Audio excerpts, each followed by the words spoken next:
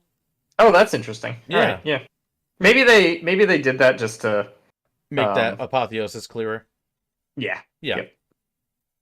But I like that anyway, to be honest. Yeah. Alright, so the first one, Death Dealer. Once per battle in the combat phase, after this general has fought for the first time, you can say that they will deal death. If you do so, the general will fight for a second time in that phase, and they get the strike last. We have some pretty killy heroes in this book Yep. that definitely will benefit from double combats. Oh yeah. So I would keep an eye out for this one. That one, it's immediately a winner. Let's put it that way. Yeah. I gotta reread the Karkadrak rule, but we'll get there when we get to him. We'll get there when we get there. Yeah, exactly. There's so much. Jesus. Alright, favorite of the Pantheon, Eye of the Gods hero only. After deployment, you can roll 1 dice on the Eye of the Gods table for this general. Or you can roll once on the Eye of the Gods. Okay, so before the game starts, you get a free Eye of the General roll. Yeah. Or Eye of the Gods roll, which... Yeah, I know what you mean. Yeah, Yeah. cool. Yeah. Yeah, I mean, what happens if he Is that- immediately turns into Demon Prince? That'd be hilarious. That would be hilarious. But I I think... mean, it's after you set up, right? But before the first battle round. Yes, Yeah. Okay. So I mean, you just do it like normal, I guess. exactly. But, like, yeah, and just getting Rend 1 on something, too, like perhaps a Karkadrak, would be huge. Although it's interesting that you can only ever roll. You can't have the 3 dice roll, right? Because you can't have used the heroic action yet. Yeah. So a little worse in that regard. Yeah. I don't think this is the one I would be taking a lot, but there's some Yeah, value probably to not. it, yeah. I think the other one's almost certainly better. Yeah. Yeah. Arch Sorcerer. This general knows all the spells from the Lore of the Damned, in addition to the other spells it knows. Yeah. I like this one a lot in this book in particular. I wasn't huge on it in Zinch, because they already had like a lot of lore masters. Oh no, this only got you 2 spells. This gets you all of the spells. Mm-hmm. Yeah. And there's ways to get like wizards with a ton of casts too. Right. And the 3d6 roll casts Yeah. as well. Yeah. So I kind of like Arch Sorcerer here. We'll have to look at the lores and see if it's like a versatile enough lore to really benefit from this. Yeah. But I actually could see myself using this here. And the last one is Idolater Lord. General becomes a priest. In addition, you can choose to replace the undivided keyword on every undivided cultist unit in your army with one of the following: Kornzer, Nurgle, Zinch, Slanesh. All cultist units be given the same mark as the general. So it brings like basically the Idolaters sub faction back. Yeah, but like they don't actually exist. But, Yeah. Yeah. Which is interesting. Yeah, they moved it into a command trait weirdly. Yep. They probably didn't want to make Chariots a hero anymore. I don't know. Oh yeah, that's gone now, isn't it? Yep. Yeah. Oh, thank goodness. Goodbye. But Good honestly, riddance. yeah, like I kind of like this as like not a sub faction too, Right. because I Yeah. think there's like an argument too. It's like I want to play with my like slaves, or I want to play with my Warcry stuff, and I can't be this and despoilers, and now you can. What's interesting because this also tends to make me think. So, one thing to note is we have most of the book, but not all of the book, right? Yes. And we don't have the cultists. You Any do of them. not. Yeah. So I'm thinking what this means is that they all have the undivided keyword now. Yeah. And man, that's going to be interesting because they're going to be able to roll in the Eye of the Gods table and stuff like that too. I'm pretty sure they're gonna. Yeah. Oh, that's really cool. I would like that a lot too. I don't know. This book seems really neat. Yeah. But like I think having like your cultists only get the keyword in a very specific sub-faction was kind of limiting. And it was like definitely a band-aid fix. Yeah. Yeah, and I think it's weird that they made it a command trait instead of just letting you take the marks that you want with them. I don't know why they did it that way. Sure. I'm curious But though, right? But It's this an is a much interesting list building thing, and like that one seems fine enough because you become the priest as well, right? Oh yeah, so it's more than Oh. just yeah. Yeah, so like I could see probably if I'm taking that, if like there's something I want to do that's interesting, I'll take this one. Like if I want a different mark other than undivided Yeah. for them. Yeah, I think being a priest is enough to matter a lot too. yeah, definitely. Because bless, everybody knows. Great. You take curse, and then you have some mortal wounds on 6s, which is definitely powerful, right? Mhm. And then you also there's a Fire Slayer grand strategy that says you get it if they have a prayer on the bit table, like one of the invocations, and normally you can't interact with it, and now you can. Yep. So there's a lot going on. Like I think being a priest is pretty good, and the fact that you make it whoever you want. Yeah, that's really cool, right? Yeah, I like it.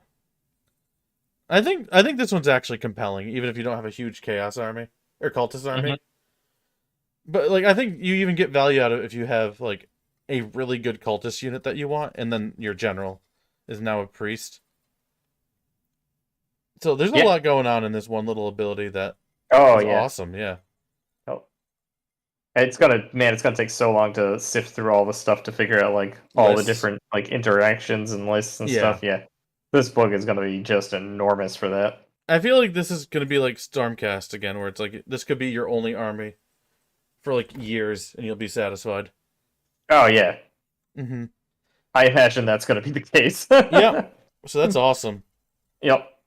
There hasn't been a thing I don't like about this book yet. Everything so far is pretty damn solid, except the bookkeeping. It's got the most bookkeeping. It does. Yeah. That's not a huge problem to me, but I see how it could be for anyone else. Yeah. Let's see. Alright, those are the mortal ones. Or the everybody ones, rather. Yep. So I like the idea of making your demon prince a priest. Like he's worshipping himself. Ah, that's funny. Yeah. Anyway, yeah. Aspect of the Ascended. So that's the demon prince one? Alright, not to be denied. In each hero phase, once you have carried out a heroic action, if you did not carry out the heroic actions of this with this general, you can carry out an additional heroic action with the general. Oh, that's cool. So Double you heroic can't- actions. Yeah, you can't do the same one twice, but you get 2 heroic actions. And the thing that probably a lot of you have seen by now is the new Demon Prince has a heroic action based on what mark he has. Yeah. So you get to use his in addition to like the main one. Yep. So that's one of the things I really like about the Demon Princes too. Is like some of those heroic actions are super good. Yeah. And then normally you'd be conflicted to use those over your core ones that are also really good. And this like alleviates that burden a little bit. So I imagine we're gonna see this one taken. Not as like the main Probably. one, but like I feel like there's gonna be some lists that really want this. Yeah, they want to take a couple. Yeah. Yep. Alright, add 2 to the wounds characteristic. In addition, it becomes a monster. So it becomes wounds 12 monster. Monster's actions are pretty good. Like having roar on this thing would be cool. I like that effect. My only problem is the Sons of Bahamut book just came out. And like everything in that book just says like face fuck a monster over and over and over again.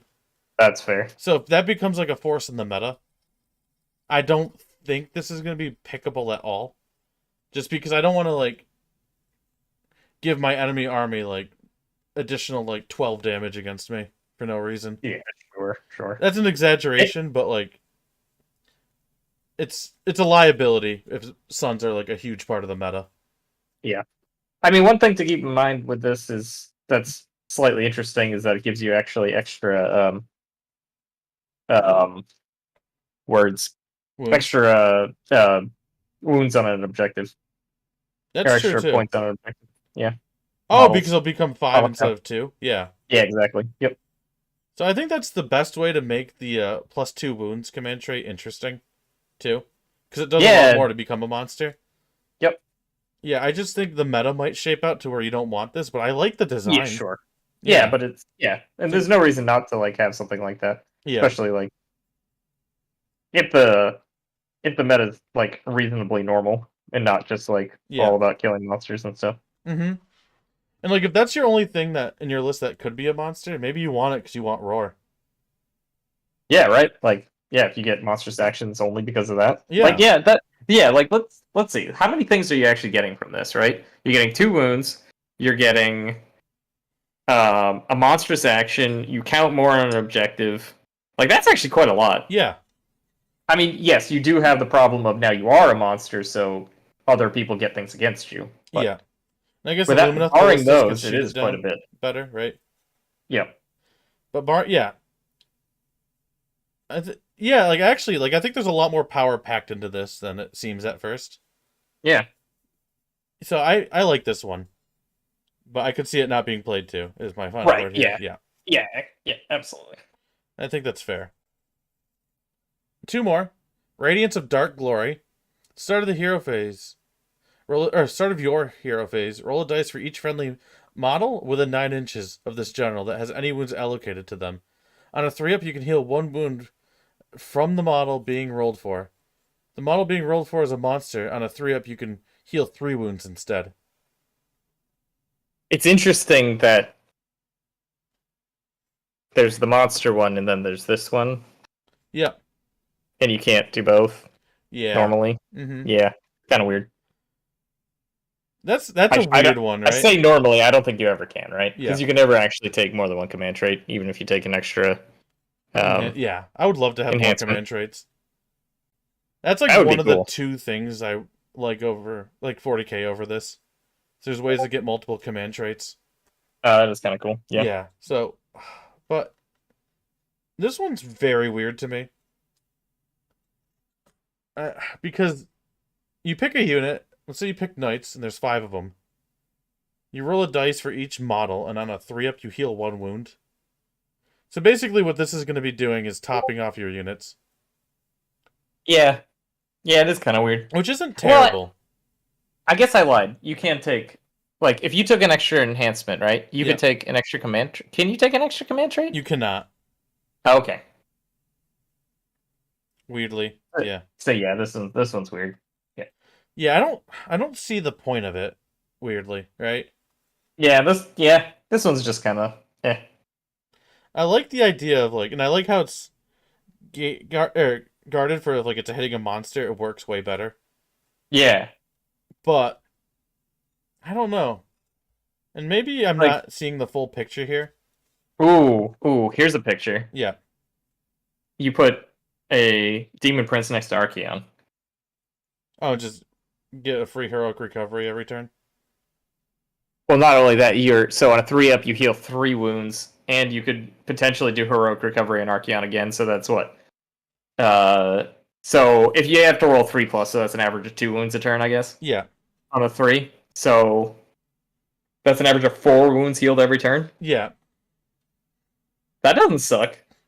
dude. Imagine like becoming like Apotheosis, becoming a demon prince, and then what's your job? And it's like, oh, you're Archeon's caddy. It's like that Rick and I Morty, mean- like the butter thing. Yeah. You Yeah. pass butter. Oh my god. Yeah. I think you're right though. Because I think one of the reasons they changed heroic recovery to be only in combat or only outside of combat is because of Archeon. And now Right. you just kind of have it back. Now you kind of have it back. But you have to give up your command slot and you have to bring him when he's like a couple 100 points. So it's fair. Well, but the thing is, you had to bring him, but it's not like he's, like 200 wasted points, right? right Yeah, of course not. because he's really not. Mm-hmm. So like, and can you imagine like them fighting together? Like, what aren't they gonna kill? Actually, that's a great point because then you make it undivided. And then the undivided heroic action is strike first. So you charge Yep. both of them. So you do the Demon Prince and then Archeon. It's actually not a bad power pair. That might be interesting. Alright, I think you And then, figured like, it out. healing Yeah. him? Hmm. And if you don't I need don't to hate heal Archeon, you just top off one of your units. Is Okay, it I each? see the picture. Huh? Oh, it is each. Yeah. Yeah, each too. Okay, Yeah. I thought you picked one. Okay, actually, No. no. This is really good. I think it takes something specific to make it good, but I think that might be one of the things. Does it though? Actually, I didn't realize it was each because now can't you just like multi-charge with a bunch of units, force the unit to split their attacks, and then if they do like 5 and 5 or like 5 and 5, right? They kill a knight and most of another one, and then you heal both of them back up. I mean, I guess it depends on how it works. I'm Yeah, maybe. actually no, I think this one's really good. I changed my mind. I would try this one a lot, personally. We got there. Yeah, We figured which is it why out. we do this and talk about them. Which Exactly. no, this is actually fantastic. Yeah, perfect 5 out of 7 for me. Last one, Diabolic Mastery, Undivided only. Once per battle, when you carry out a heroic action with this general, you can carry out any one of the heroic actions on its war scrolls, even if it does not have the required keyword. That's Oh, cool. so you can do any of them? You can That's do really any of cool. them, yeah. So you have like a I like toolbox thing? Yeah. Yep. Which, I think that's powerful in its own right. Because you have like, Nurgle's like anti-ward. And so like sometimes that's going to do nothing. And then sometimes you're going to be like, man, I really wish I brought this. And like, I think one of them's movement, one of them's healing. And Yep. strike first is always good. Maybe this was a really good pick too, actually. I think, man, there's just like so many different builds you can do. Yeah, That's what it's coming down to, I think. honestly, yeah. Like, holy crap, so many different builds. Mm-hmm. Oh, another thing, too, about like the Undivided Demon Prince in general. You give it strike first, and then you go with that and the Karkadrak. And then the Karkadrak brings something else with him. And then you Oh, fight with the seriously? first unit. With the fourth Holy unit. crap. Yeah. And then now you have something that keeps everything alive a little bit better. Yeah. With Dark Radiance? Yeah. Okay, you know what? Yeah. Okay, Demon Princes are so good. This book is so silly. Yeah, okay. But it's not like, I feel like all of these things aren't like just like inherently like, oh wow, they overtuned those numbers. Like, not immediately anyway. Maybe they The do. way I see it is like you have to be clever to hit your Right. things. And then there's some other books out there that are like, I'm a frog who casts 3 times and gets +3 to cast and have infinite unbind range. And all of Yeah. my shooting's 24-inch range, you know? Right. It's like a lot of stuff that's broken just does it. Or not broken, but like a lot of the power pieces. Yeah, usually just do. Or like do look at a the thing. Fulminator, right? Like everything about the Fulminator is on the War Scroll, and it's like extremely highly tuned. Yep. So there's an aspect of this book where it's just like a lot of the stuff you're playing with isn't like menacing by itself. But when you're adding these combos together, that's when they get scary. Yeah, it's like there's all of these things that you can do with them Yeah. that make them way more Mm-hmm. interesting. Yeah. you And like need- so many decisions to be made of like during list building, during Yeah. during the game itself, and Yeah, like this is gonna reward the player who thinks a lot. yeah, mm-hmm. Yeah. And like really knows the army. Yeah, this army's so cool. Yep. And so we just like highlighted a strike first build that's probably gonna be good. Oh, probably. Oh man. Alright, so what are your favorite command traits out of these? I guess pick one from each table. I think I like 4 in the top section and 4 in the bottom section. How about that? Alright, fine. I like Idolater's Lord, because I think if you don't have a priest, That was having a really priest fun. is really good in general. And some of the cultists might be good. We don't have them here because they didn't get leaked, but maybe. Yeah, I think Death Dealer in the top table is my favorite one. Double combat? Probably the one I'll use the most. Yeah. Yeah. Oh god. We got a bot. And then. Oh, Uh-oh. great. How do we fix this? Bots? I don't know. You get rid of them somehow. Thank you, Nightbot. Hey, got him. Got him. I love it. Yeah. Okay, I could see Death Dealer, especially like a corn focused one too. Mm-hmm. Like I think you can really soup up a hero. Yeah, Excellent. no, that's what I was thinking. Yeah, like Mhm. I think that's the obvious first one to try, Yeah. and like yeah, just go absolutely ham with someone. I don't think Arch Sorcerer is without a place, but it's not the most exciting to me. I'd probably do a Dolorous Lord, and if I was doing a Demon Prince, I think I'm sold on Radiance of the Dark Glory. Is my favorite one. It went from this is junk to It wasn't junk. I didn't get it. yeah, sure. But like, honestly, yeah. But all of them are good. Yep. Which one do I like at the bottom table the most? Monster one maybe. That one's cool. It's cool. I don't know. Yeah. My favorite. Yeah, man, this book. What was the first one there? The first one is this can carry out a heroic action in addition to the other hero that does it. Yeah, mine's probably Radiance of Dark Glory too. Yeah, they're so good. Not to Because I make them definitely want to do that Archeon build where it's him and it's Archeon and a Demon Prince, Yeah. and they're like, "Sup, guys?" And honestly, Diabolic Mastery is probably good too.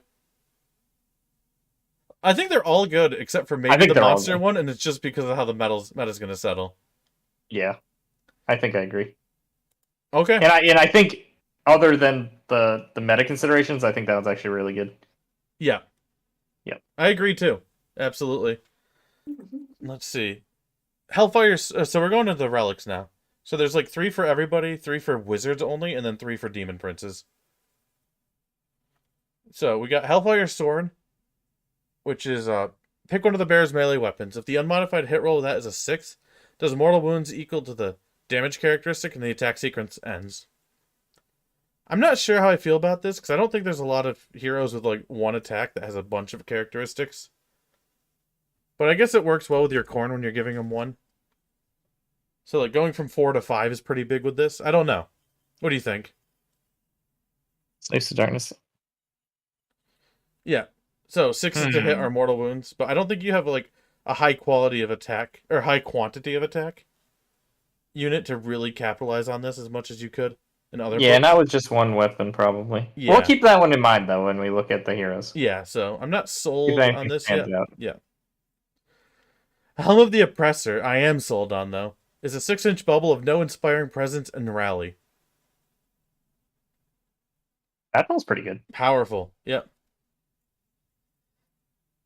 I take that command trait in Nighthaunt, that's the 6-inch bubble of no inspiring presence, a lot. Mhm. And this also has a rally tacked onto it, which is probably a little bit more relevant. Yeah, especially against itself, funnily enough. Yeah. Well, we'll get there. Mm-hmm. It's enemy units, not units. No, I know. But in the mirror like, match, against- yeah. Yeah, in the mirror match, yeah. Yep. And then the last one, Conqueror's Crown. Enemy models with a wound characteristic of 1 or 2 that are within 6 inches of the bear cannot contest objectives. Fucking suck it, brutes.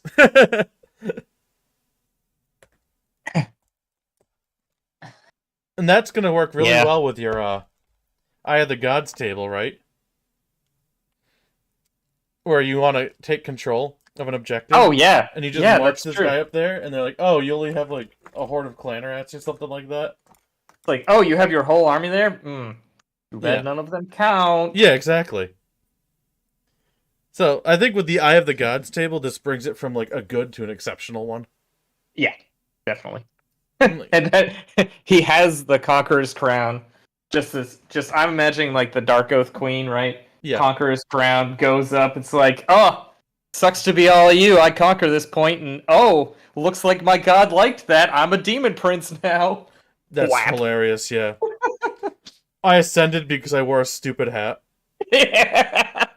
and then when they ascended, you still have this relic. You still have the head. Yeah, Yep.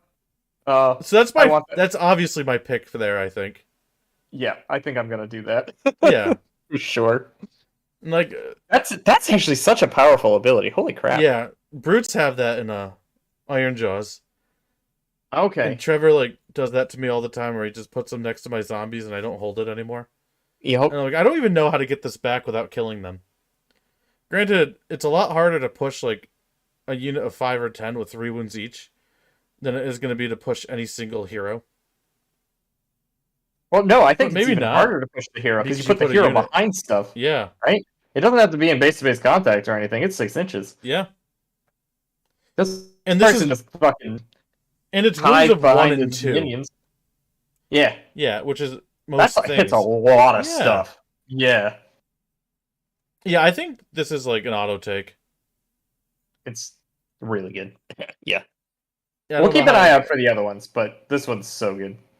I don't know, like, even if we have like a hero with like what, like 6 attacks, Mm-hmm. what's like more relevant to your game ever? Even like 10 attacks, right? Like Yep. doing a couple more mortal wounds a turn, or saying you can't score in this zone. Like I think I mean- saying you can't score in this zone is always going to be better. But I guess you have enhancements. Compelling argument. Yeah, Yeah. but we'll keep an eye out because yeah, you do have enhancement slots with your core battalion, so you might be able to take Yep. multiple. Yeah, so Just that one's so good though. yeah, absolutely. Okay. Caster ones. So we have Chaos Familiar. Once per battle at the start of your hero phase, you can say that the bearer will call upon their Chaos Familiar. If you do, they can attempt to cast one additional spell in that hero phase, and that spell can be from any Lore of the Damned. So, I'm a little jealous that Nighthaunt's version of this is once per game. Oh, this is once per game too. Okay, once per battle. Yeah. Alright, never mind. I don't know. Once per battle on this kind of thing doesn't seem quite good enough. Yeah. I mean, I think. Well, I don't know. Yeah, I agree. What I would like for these kind of effects, actually, is if it's like once per game, you can switch out the spell that you know. Oh, that would be interesting. Yeah. So it's like, Yeah. I have like 2 very meta-dependent spells. Or Yeah. army-dependent. Yeah, and it's like, well, I have a really good Horde clear, and it's not going to matter most games, but I fight Skaven now, and I'm like, oh, cool. Or it's like, I don't really remember need the this lore. spells too well. Yeah. We haven't even gotten to the spells or the subfactions yet. Holy No. crap, dude! Dude, it's almost like 9 o'clock. Well, it's not almost 9 o'clock, Yeah. but we're getting there. That's crazy. Alright. Well, this one, I don't like how it is right now. We can talk about how we wish it would be, and it's kind of useless. Yeah, So let's it's, just it's push not this the best one. Yeah. Yeah, we got good stuff. There's Yeah. plenty of good stuff in Mhm. this book. Infernal Puppet. So once per battle, at the start of the enemy hero phase, you can pick one enemy wizard within 24. Till the end of that phase, each time that wizard attempts to cast a spell, they suffer D3 mortal wounds before the casting roll is made. The wizard is slain by these mortal wounds, the casting does not succeed. Is somebody playing Nagash near you? Do you not like Nagash? Do you want to give Nagash Wow. the biggest finger you can imagine? D3 mortal wounds every time they cast. That's like half of his health. Yeah. Start the enemy hero phase, so that's interesting. You just move up and then go you right there. Yeah. Infernal Puppet. That's fun. Yeah. I like that one. I don't know. Attempts to cast a spell, they suffer D3. Yeah. Well, that is a serious silver bullet if I've ever seen one. Yeah. When the I casting meta becomes a thing. guess like Nagash has like a 4-up to mortals already. Oh, that's true. not Okay, quite so it as doesn't insane. actually hurt him as But like I feel like if you do like 9 damage to him with this, because right like, or like 7 is probably the average you're not gonna do to him. Mhm. That's still like almost half. Yeah. It's not gonna kill him, but like if you go next after he did that, you probably can get him from there. This sounds pretty fun against Teclis. Yeah. Yeah. Or like even like if somebody does like this very souped up foot hero, where they can get like 3 casts, which that can happen. Yeah. Like if you put this on like the tree that the War Song Revenant from Sylvaneth. Yep. It's like a Yep. 7 wound thing with a 4-up ward, but 7 wounds and 3 casts if you give it the tome. Yeah. You could You're gonna just really kill it. You're really gonna think about those casts Yeah. by the end. Yeah. Mm-hmm. Whether it's even worth trying for. Yeah. This isn't my favorite relic as far as power level goes, but it's hilarious. Oh, it's hilarious. And I think Absolutely. it's usable. Yeah. And it's like, well, then I just won't cast my spells. I'm like, good. I basically am bound 3 spells for a relic. Yeah. Thank you. Yeah, I'll take it. Yep. I mean, okay. That's the thing where your opponent has the choice, right? The Punisher what effect from to do. Magic. Yeah. Yeah, where it's like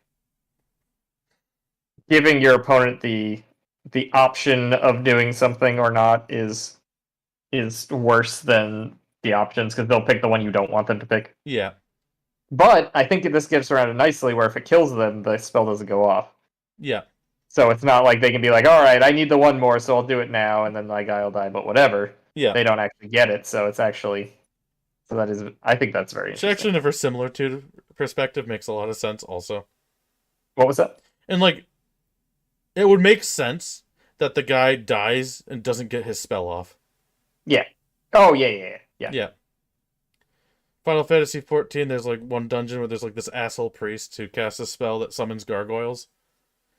And like, you can kill her like halfway through her cast, but she goes to like 1 HP left until she's finished with her casting. Oh, that's so And annoying. you're like, oh, fuck that. And it's like, no, that's not what happens in this game. Nope. No, you die. Yeah. It's funny. But anyway, yeah. And then the last one, Helm of Eldritch Command.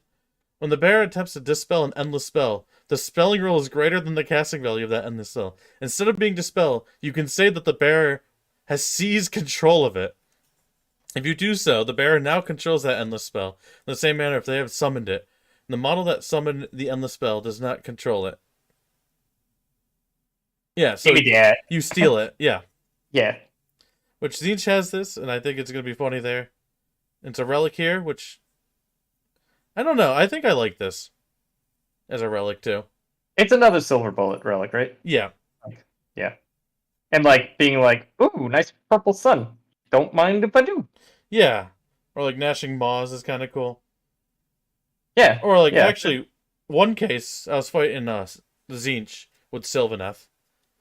And I had the spell down that like gets me +3 to run and charge. Or to move and charge, rather. And he was able to take control of it. Whereas, like, if he didn't, if he dispelled it, I could have just cast it again on my turn. But now it was his. Oh, that's true. But now it's his, and you can't cast. And now it I have again, to. Right? Yeah, now I have to dispel it myself. Oh, that's fun. Yeah. Yeah. So there's like How about the that? static ones too. Like that, or there's value there. Oh, can you imagine taking control of a spell portal and just shipping stuff right back? Yeah. That would be really fun. Actually. Absolutely. Yeah. So I think that one's powerful enough. Yeah. We're seeing That endless one's spells good. more and more. We are. Yeah. So All right. I don't know if it's the most competitive, but it's fun. It's hard to compare any of these to Conqueror's Crown, in my opinion, but Yeah, I agree. Conqueror's Yeah. Crown seems really good. I think Helm of Eldritch Command's my favorite on the wizard list. As far as like I power think- level goes, and Infernal Puppet is the funniest. Yeah, I was gonna say Infernal Puppet's definitely my favorite on that table. Yeah. All right, cool. Some pretty good relic selection, and then we have 3 more for the Demon Princes. Helm of Many Eyes. This bearer strike. The strike first effect applies to the bearer, so any mark can have strike first. Pretty sweet. Yeah. So I guess the problem I saw is like there was the list that was the 4 Demon Princes, Yeah, they all had strike and they all had first. strike first, and they didn't want to do that, but they're Yeah. giving you So- plenty of ways to get it pretty easily. Yeah, for one so of you the can demons. have it on like one guy, or maybe even 2. Yeah. You just can't have it on everybody, which I think is fine. Yeah, and I like that design perspective actually. Yep, definitely. So I'm fine with that. And Reducing spam is great in my opinion in this Yeah. game. Spam, I don't Absolutely. like spam in this game. no one. It happens all the time, but I'm not a big fan. Yep. All right, and I guess with your Archeon Demon Prince caddy idea too, you don't even need to make them undivided to get the strike first. You could just take this. Yep. So there's value in that too. Yeah, strike first is very good. I mean, do you still just take Conqueror's Crown? Maybe. Well, do you have Well, no, because if you're doing Archeon and the Demon Prince, that means you'd have to take a 3rd hero. Oh no, actually, no. I think that could be anybody. Let me double check. The Conqueror's Crown? Yeah, Yeah. Slaves of Darkness heroes only. Yeah, you might be right. Okay. So Some we reason got I away thought it was against only that, like too. mortal heroes. Well, that's how they did it in the old book, I'm pretty sure. Yeah. So this is different. Yeah. I don't know Well, if that okay, was the old book intentional. was kind of weird Yeah. that way, but yeah. Anyway. Yeah. So maybe I don't know. I see the But that's value okay, here, like- right? Like we can discount Conqueror's Crown as well for like the I can definitely see the For the the sake benefit of of that. argument, yeah. Yeah. Or if you have like a command entourage, what's your second pick? Yeah, Is the way I'd exactly. like to see it, yeah. Yep. And I think this one's very compelling. Yeah. Doombringer Doombringer Blade. Now it's the Doomblinger blade now. The Doomblinger Braid. At the start of the first battle round, After setup is complete, but before the first turn begins, you can pick an enemy hero or enemy monster on the battlefield. If you do so, add 1 to wound rolls for attacks made with melee weapons by friendly units that target that unit. So you're like, I want that thing dead. Yeah. And you go make it dead. Mm-hmm.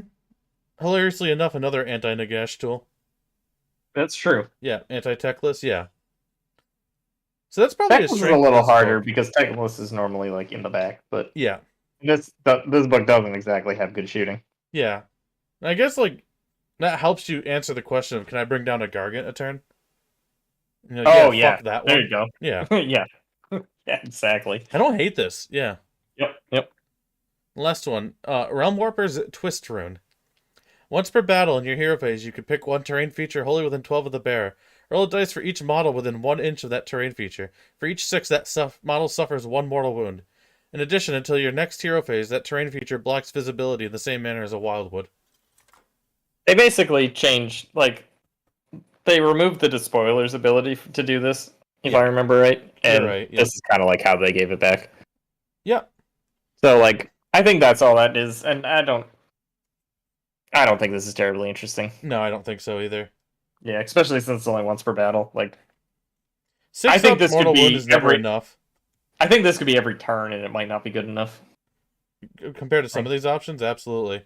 Yeah, I mean, okay, maybe every turn would be good enough, but certainly not as it stands. I don't think. Yeah, I just don't think they like the armies that were like, I'm all demon princes and I can block all of line of sight from shooting. Yeah. Yep. Which, and like fabricated your own real cover rules. Yeah. Weirdly. Yeah, so I never liked that despoiler ability design wise anyway. I'm not sure how you felt about it. I never really considered it too much because I never really ran it. Yeah. I just didn't have that list, so it's like, meh. It's just like it's weird too, right? Yeah. You're like, this does nothing or too much. Yep. And so like I don't hate once per turn effects to block shooting, but a lot of stuff could just move out of the way. Yep. See, I don't like this one too much. I wouldn't take it. Yeah, I agree. Alright, so how many relics do we have that we liked here? We liked Doombringers. We liked Helm of the Many Eyes. We liked both of the hats. Conqueror's Crown and Helm of the Oppressor. Yep. And okay, so that's like 6 relics that are playable easily. I think so. Yeah, there's a lot of good stuff here. Yeah. And then of course always Arcane Tome. But you probably don't take that in this book that much anymore. Because I think we got enough good stuff, yeah. Yeah. Spell lores now. Oh, this is gonna take forever, Bill. Oh my god, yeah. Yeah. And this isn't even the whole book. No. I'm It's glad we're almost a doing good this thing now, where- actually, yeah. And then the book comes out, we can talk about like our favorite improved units and like games that we played with it. Yeah. Because I'm sure you're gonna try to play some of these before the book comes. Now that you have a lot of this, Oh, probably. Yeah. I know how you work. Yeah, so that'll be great. Okay, Binding Damnation. I think this one's new. It's casting value 7, range of 12, and target model. Until your next hero phase, that unit has strike last. So it's the same thing as Soul Cage from Night Haunt, and Soul Cage is very good, and it's going to be very good in this book too. Mm-hmm. Maybe not quite as good because you have so much strike first in this book, but still 7, especially with your heroic action that helps you power out spells easier. I think that's aggressively priced for this. I like the spell a lot. Yep. Do you like this spell? Oh yeah. All I right. think it's pretty good. Yeah, strike last good. Not much more to say. Spell Tongue Curse. Casting value 3, range of 12. Hit an enemy unit for 3 mortal wounds, and if it fails, you take 3. Yeah, again. This one, I think you played this one a lot, right? Well, Archeon had the shield against it, right? Yeah. So you could just use it, and then if they happen to unbind it, then you didn't take nearly as much damage. But otherwise, it's 3. I don't know if I actually used it all that often, to be honest. But You probably did like Mystic Shield and something else. yeah, exactly. Yeah. I don't hate I it. think it's fine, but Yeah. yeah, I think it's fine. Mm-hmm. I don't think it's anything super powerful. I agree. Chaotic Conduit. Casting value 12, range... Casting value 7, range of 12. Pick 1 friendly Eye of the God hero within range, and then you roll on the table. And so I think it's worked. You can roll your all your bonuses to roll and the things that modify the roll or re-roll, you get to do them too. So you just have a spell that might happen to turn one of your heroes into a demon prince hilariously enough. But it's like a... I don't know. I think I like this one in Undivided. I mean, I think so. Yeah, especially what is it? Casting Value 7's a little high. But So you can't have like the 3d6 spell. yeah, but then you can't use the 3d6 heroic action for the roll on the table. Oh, I see. Yeah. Oh, Right. that's interesting then. Yeah. Okay. I think I would still probably take this with at least one guy because I mean if you think about it, like if you have like multiple, spellcasters or whatever in your list and you have which you probably will with an undivided army, I think, because you want to like try to hit the you'll have Yeah. a bunch of different guys, right? Yep. Or you want a lot of heroes to like try to trigger demon princes and stuff. Yeah. I think I think having this just to like try to trigger turn one is probably good. Right? Like if you Yeah. happen to roll a 7, it's like, hey, you get a shot at it. And like whenever you don't have like that could be your Mystic Shield Wizard, right? And the turns you don't need it. Yeah, let There me you tell go. you too. I play a lot of armies with like several wizards. I Mhm. can't tell you how many times turn one I just don't cast with most of them because nothing's in range and I already got Yeah, my this Mystic was Shield nothing off. to do. Yeah. Yeah, exactly. Yeah. So like I think that's what you were getting at too. Yes, But yeah, I'm exactly. reinforcing your Yep. point with anecdotal evidence. There we go. Yeah, so like okay, yeah, now you have a chance. Not a great chance, but to just like get a demon prince on a casting value 7. Or some other good ability, right? Yeah. Like, the I guess table it's not doesn't all suck. about yeah. If you give something +1 rend for the rest of the game, that's better They than both Mind hit. Razor. That's like casting value 9 for 1 rend for that turn and 1 damage. But yeah. Yeah. Okay. Stick. I like this Yeah. one. It's fun. Yeah. Runa's Vigor. Range of 6 cast value 6, range of 12. Pick one friendly Slaves of Darkness monster and it fights on top bracket. This is the new one that Archeon takes and he picks himself. Yes. Yep. Yes, he does. But yeah, Mana Core look, can do it too. I don't care. Yeah. Yeah. I like it. Yeah. I like it in Flesh Eater Courts. I run it there. It's gonna be good here. I think this might have already existed, to be honest. I don't know the old spells that well. Yeah. I'm pretty sure this one was already a thing. I'm pretty sure Chaotic Conduit and Binding Damnation weren't, and the rest were. So I think you're right. Yeah. Actually, it was Demonic Speed. I don't think so. Oh, yeah, that one's new too. So range of 12, value 6. Yeah, pick one friendly unit that has a mount and is wholly within range, invisible to the caster. Till your next hero phase, that unit can charge on 3d6 instead of 2d6, and it can charge outside of 18 instead of outside of 12. Or within those numbers, yeah. 3d6 charge is extremely good. Yeah, that's a long ass way. Yeah, I've never seen that not be very good. So, Slaves. you're gonna like it. Oh my god. Slanesh units just go burr. Oh, yeah. Oh my god. Yeah, Where so, did you want them again? Oh, anywhere on the freaking board? Yeah, okay. yeah, an That's average of fine. 11-inch charge. Oh my word. Yeah, okay. Oh, and you can run in charge? Yeah, And you can add one to each? And... yeah, yeah, alright. exactly, yeah. Yeah, no worries. And, like, again, you're gonna want charge bonuses for some of your mounted stuff. Because it's Yeah. really good. That yeah, seems really funny. I would say, other than Spite Tongue Curse, all killer, no filler. And Spite Tongue Curse can be fun. Right, yeah. Yeah. Yeah, that one's... Yeah. Yeah, like, I want all of these, which is why I thought Lord of the Archmages, or the Archmage command trait would be very good. Or Arch Sorcerer, yeah. Yeah, So, maybe there's better things, but I see the value there. I agree. And then... Damned Legions! Those damned Legions! Oh, those damned legions. We're they finally got us there. again. Yep. Okay, so this is the one I think you like the most, and it's the first one. The Host of the Everchosen. Am I correct? This is definitely one of them. I want to try so many of these. Yeah. Bro. I would try this one a lot too. So it's a 4-up rally on Chaos Chosen, Chaos Warriors, Chaos Knights, and Varangard. Baron Guard. Yeah.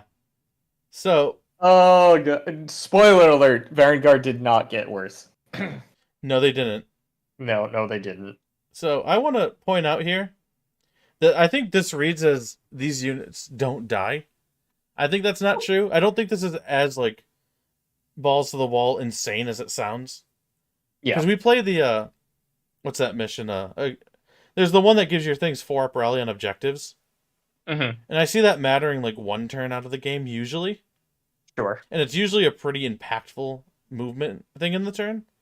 Mm-hmm. So basically how I'm choosing to read this one right now, based on past games, is like once per game, you just like return a whole unit and make them cry. Which is good. Yeah. Extremely Yeah. good even. Yeah. So I think Turns even out, like a 4-up rally, like you're bringing like 1 or 2 guys back if on a slightly injured unit. And that's not huge, but like the models that you're getting to 4-up rally, each one of them could mean a lot. Not so much warriors and knights, but that's like where your horde rally comes in, and then Varangard and Chosen. And Chosen are just basically Varangard without the horse. They are very similar. Yeah, that's a Yeah. good point. Yeah. So like But like, can you imagine like I'm probably gonna be running reinforced Varangard every time in this in Host of the Everchosen now. yeah. Right? Like we Yeah, I would bring like 1 unit of reinforced Varangard and then like a good smattering of the rest. Yeah. Because they're that's like probably exactly 290 what I would do. each and so worth it. But like Yeah. 600 I points. couldn't believe they didn't go up in points, I'll be honest. Yeah. Dude, I Because don't know. you'll notice what this lost, Host of the Everchosen, you might be like, oh god. But hang on. They don't have the on the charge do an extra damage anymore. Nope. Right? They do Circle? not. Yeah. Yeah, no, they built that in. Yep, Spoiler they just alert. have it Yeah. now. Yeah. They just have it, so it's really okay. So I think the biggest thing you lost here was the 4-up in the cup ability. Oh, this lost a lot of things honestly with Archeon because it doesn't have the reroll hits and wounds on a unit every turn. Yeah. Yeah, the 4-up in the cup. Yep, like you said. Yeah. Yeah, there's a that one kind of translated onto Archeon. This itself. might be a was cool, nerf but- overall to that Yeah. sub-faction. Yeah, Might but- be. but I'm still excited to try it because they like changed it, right? Yeah, but like this is something that's like you read it and like the Timmy in your brain, no matter who you are, goes like, "Oh my god, look how much I'm gonna things be they down can to bring one- back." I'm gonna be down to 1 Varangard and I'm gonna roll 5 4s and they're gonna cry. Dude, and that's gonna happen. Oh, it is. Yeah, that's not like Yeah, I was saying that sillily, but like the times you roll like you are down to 1, and then you roll like 4 out of the 5 or something, and they're like, "Welp, that was 500 points dude. back. Even if you like, I'm gonna quit." yeah, like even if you get 2 of them back, right? Right. I Yeah. think like 1 in 5 games, you're probably expected to go down to like 1 left. Yeah. Yeah, we'll see.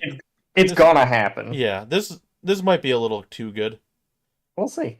but Probably not because you have to be in combat, right? And like, yeah, and oh yeah, because if you keep them in combat, they can't rally.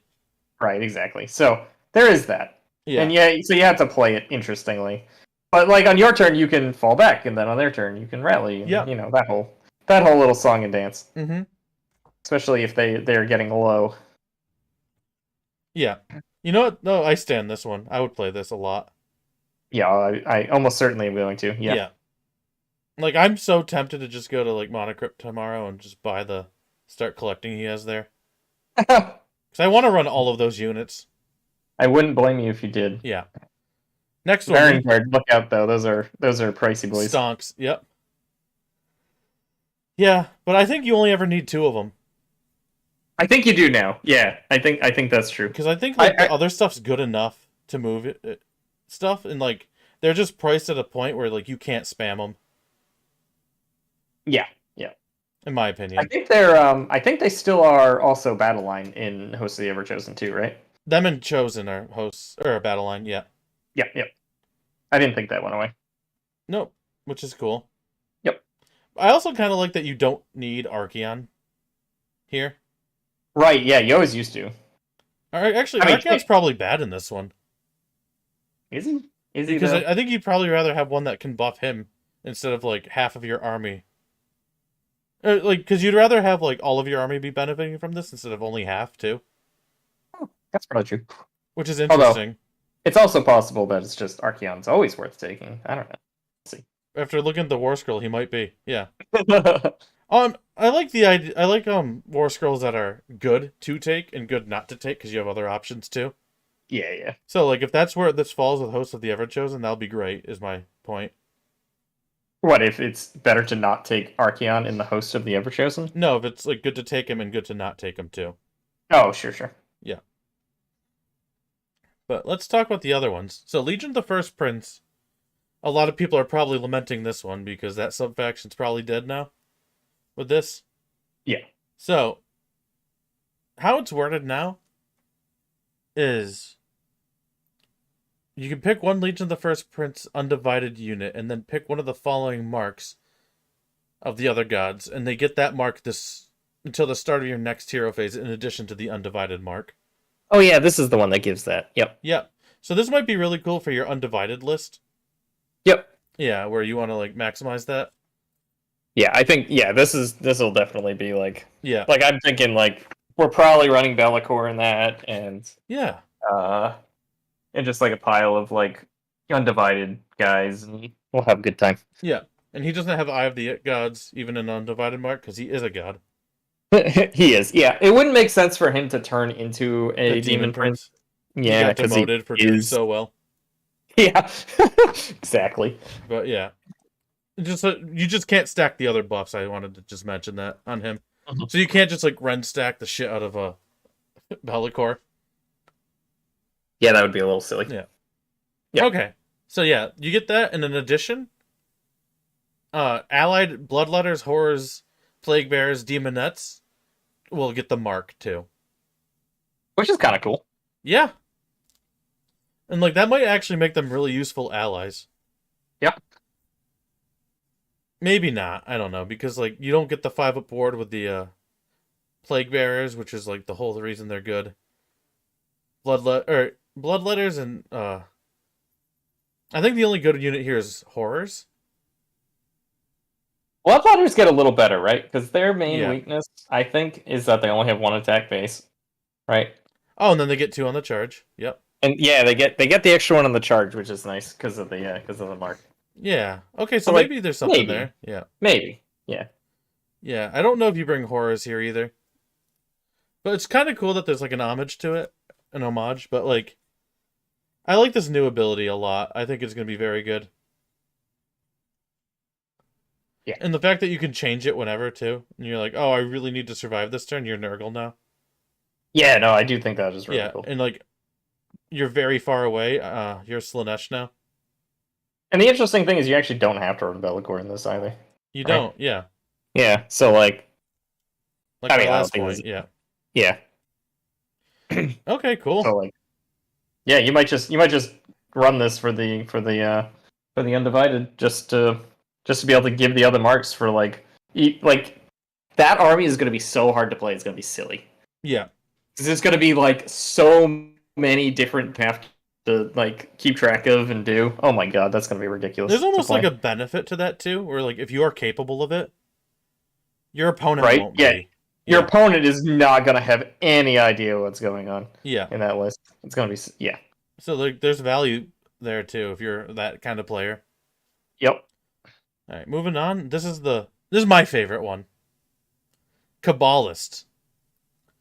So Kabbalist heroes become a wizard.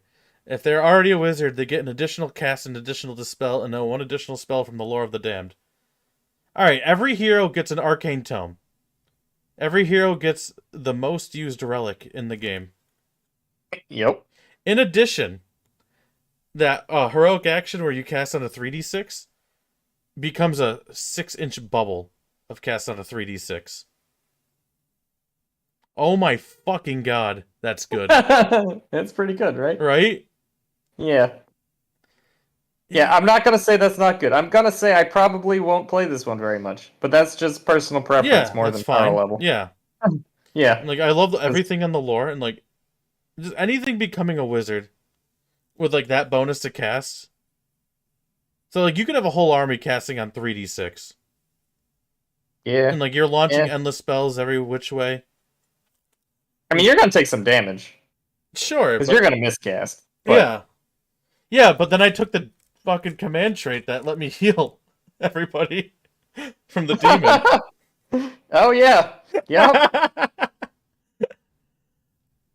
I don't know, man. Like, Wow. this is the one I'd build around the most, and it's not even close. I think there's so much wonky stuff you can do here. Like Wait, Marcus oh, eaching them. Yeah. Wait, that includes the demon princes, doesn't it? Yes. Oh my word. It includes every hero. Every hero. Every hero gets an arcane tome. Okay. Yeah. That's not bad. No. An additional Yeah, that's- lores. Yeah, so my original thought was like you could take Arch Sorcery here, and then like your big cast wizard would have all the spells. But now that like it gives them an additional spell too, like all your wizards yeah. have like 2 spells, so you don't need it. No, you just have pretty much just this toolbox or whatever. Man, this army's gonna be so hard to play. I know. Holy crap. Yeah. Oh my, yeah. I love this army so much. Yeah, this army's great. But like, I feel like a lot of times we do book reviews, we read like the first 3 sub factions, We're like, and like, oh, I could see play here. That's kind of cool. yeah, And like, I think all 3 of these are like stellar. yeah. Like oh my god, I could build so much around this. Oh yeah, right. Yeah, so I think Legion of the First Prince got a lot of hate when it was like based on people who read it, because like it's so not what it was, No, it's not close. and that kind of sucks. But I think like once that goes away, like with the Kairos, you're gonna read it and you're gonna like think of the stuff that you can do with this, and you're gonna be like, actually, this is a whole different can of worms that's very good. Yeah. Like I think it's comparable to like the 4-Up Rally or the Kabbalist too. Mm-hmm. Yeah, man. I mean, we'll see. We'll see. Maybe it's not that good, but like, I'm gonna try it though. No, but like to have the ability that you need whenever you need it, Mm-hmm. that's good. Oh yeah. That is so good. Like, yeah. And like a lot of these too, it's like, yeah, your 4-Up Rally could mean nothing in a lot of games. And like I've seen the mission where you can get 4-Up Rally and it doesn't mean anything. Yeah. So like there's gonna be games where that doesn't do anything, and there's gonna be games where you just won because you picked it, right? Yep. It's splashy. And there's gonna be games where you don't really need all the bonus spells that you get from Kabbalist. But like if you don't need something, you just make it something else. And if you don't need it, you just make it the Win Mori thing that Korn is. Or like it's harder to kill because I'm Nurgle. Like those Yeah. are really good default options. Yeah. So And you get it in addition too, right? It's not. yeah, it's an addition. Yeah. Yeah. And if you like, In you need to addition get to the undivided yeah. mark. Yeah. And if you need to get something out of there with that like really situational Zinch spell, you just make it Zinch and you get them out of there. Yeah, that's true. Yeah. Yeah. Like, I think there's so much you can do with this that a good player is going to overwhelm people with it. But Yeah. like a new player, you're probably not going to have the like if this is your first army in wargaming, I don't think you're ready for this, because I think this is probably like old Lumineth levels of complexity. Yep. Yep. Which like I'm not trying to stab at you. It's just like learn your fundamentals first, and this is going to make you not learn them if you play it as your first army. You're just I mean, you could learn the fundamentals with it, but you're not gonna be playing the army to its fullest, right? Yeah. Because you're just gonna forget stuff. Yeah, just pick Everchosen and then like become super familiar with your army. Yep. Or like Kabbalist Yeah, that's or a great something. way. Yeah, That's and then Yeah, I'd probably just start with Everchosen if you're gonna pick one. Like, yeah, opens At up least a to lot of start with battle here. line options. Yeah. yeah, you can kind of run whatever you want. Mm-hmm. Like those units are like the classic units in this. Oh, They're yeah. all pretty They're all straightforward to play. I think. Yeah. Yeah, they're all good. Yep. And they're all like Yep. the stuff that you see and you're like, oh, this is the thing that drew me to this army. Right. Yeah. Yeah. And if it isn't, well, yeah. Also, if you don't like our advice, just do what you want. It's fine. Yeah. We'll figure it out. Yeah, well, like, this is our fresh take on a new thing. Like, it's not going to hold up Yeah. the test of time. This is our initial thoughts. Like, our Zinch book's already outdated after I really gave that book a thought. Oh, well. Oh yeah. This one, though, like, I think we made a lot of salient points. Because I think we're both very passionate about this army. Yeah, much more so. Yeah. Know We a got- lot more about this. We one. got 3 more. Like, if those were I just know. those 3, Yeah, I'd be those are- fine with yeah. it. Yep. But we Uh-huh. got 3 more. Let's go. Despoilers. Add 2 to the wounds characteristics of friendly despoiler monster units. In addition, each despoiler demon prince can be given a command trait in addition to your general, which can be used to as if they were the general. Okay, so every demon has a Oh command wait, there trait. it is. Yep. Yeah. Okay, we found it. So now we're that's why talking you're about- taking the monster one. Yeah, because it gets +4 wounds now. Yeah. And all And your demon Bellacor's a princes. monster, right? Yeah. Bellacor's So a okay, monster. so he gets +2. Arcana Another has demon prince gets 27. +2. yeah, it's almost irrelevant at that point. Yeah. But yeah, that is a thing. Oh, are they going to be limited to not having the keyword? Despoiler, though? Oh, Archeon might have Everchosen. We'll have to look Yeah, at that. we'll have to look at that. Yep. Because I'd be like, That's this is a the great Archeon point. one if he can just take that. Because he benefits more than that Everchosen. Anyway. Yeah, we'll see. We'll have to see. And like we talked about those demon command traits, and all of them were like super good, and we're like, I don't know which one to take. And I was now you like, don't "Can have we to take choose." multiple?" No, we can't. Oh wait, we can. We can. Ah. Yep. Yep. Yeah, but you were right for the wrong reason. Yes. yes. Exactly. But yeah, the new despoilers, I think there's gonna be play here too. Actually, Yeah, now that I Yep. really talked it out. I agree. Yep. Ravagers. Oh my god. So there's use for all of those relics because you can Are just those take them command all. traits. Yeah, oh you can no, just no, take 'em. The command traits. Yeah, you can just take them all. Yeah, Oh my god. Oh my god. Ridiculous. All right. Anyway, Ravagers. Ravagers. Yep. So they get a command, or heroic action, which is you raise basically one of your Warcry warbands back from the dead at half strength onto board edge. Yep. And So I think this. Took Oh, a Holy nerf from Within. the previous version. so it's wholly within the hero, not a board edge. Oh, that changed then. Yeah. Interesting. So you put him in a more relevant spot. You don't get free units anymore. And it's half the unit instead of a full unit. So It's half the unit. Is it by half the number of models? Rounding up. That's interesting. Okay, it's so always that's good. rounding up, by the way. It's number of models, so like Iron Golems can always bring back like the big guy Yep. for extra wounds. Okay. Mm-hmm. So yeah, it's definitely much weaker than it used to be. I think so. That being said, like the Legions and Nagash to Soulblight Greatlord changes for their summonable units was bigger, and we made it work. But like, I like that it's a heroic action instead of trying to get it on a 5-up like you would with Soulblight.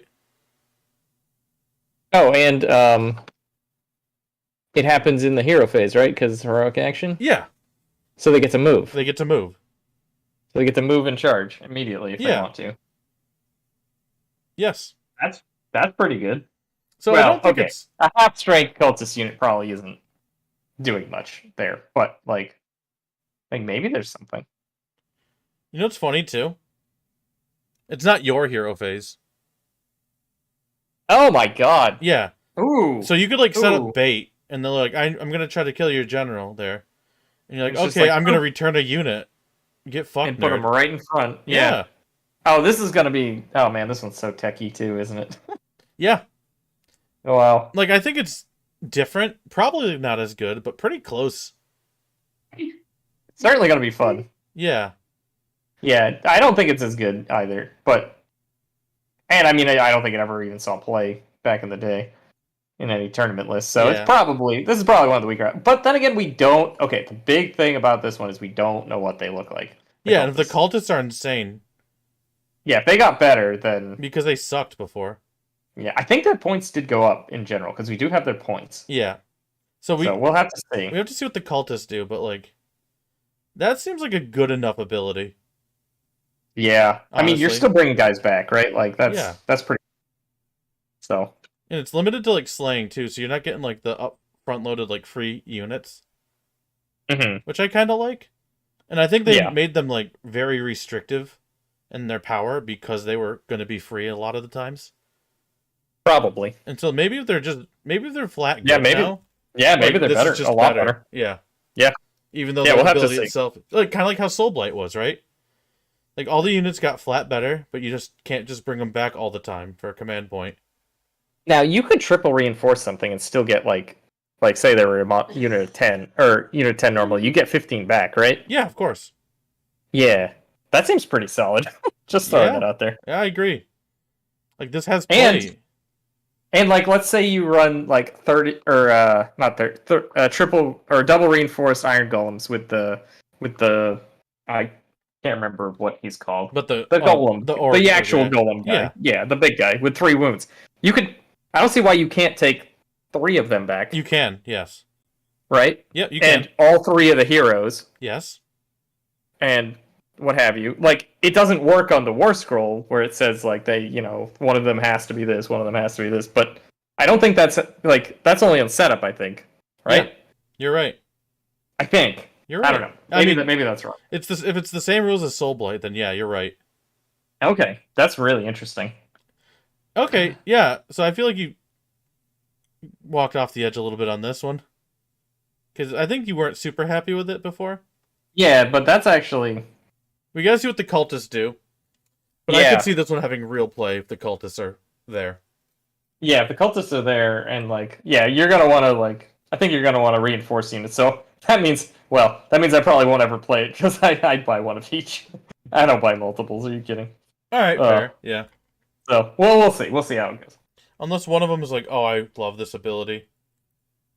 Yeah, and then maybe I will. I don't know. We'll see. We'll have to see.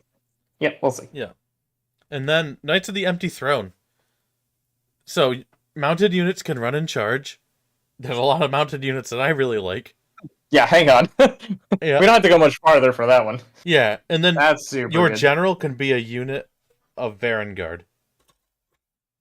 But they can't take Yeah. enhancements because they're not a hero. They're just your general. Right. So that's weird. And Varangard get a 5-up rally. So this is one that I want to run Yeah. also because run and charge for mounted units is pretty freaking good. Mm-hmm.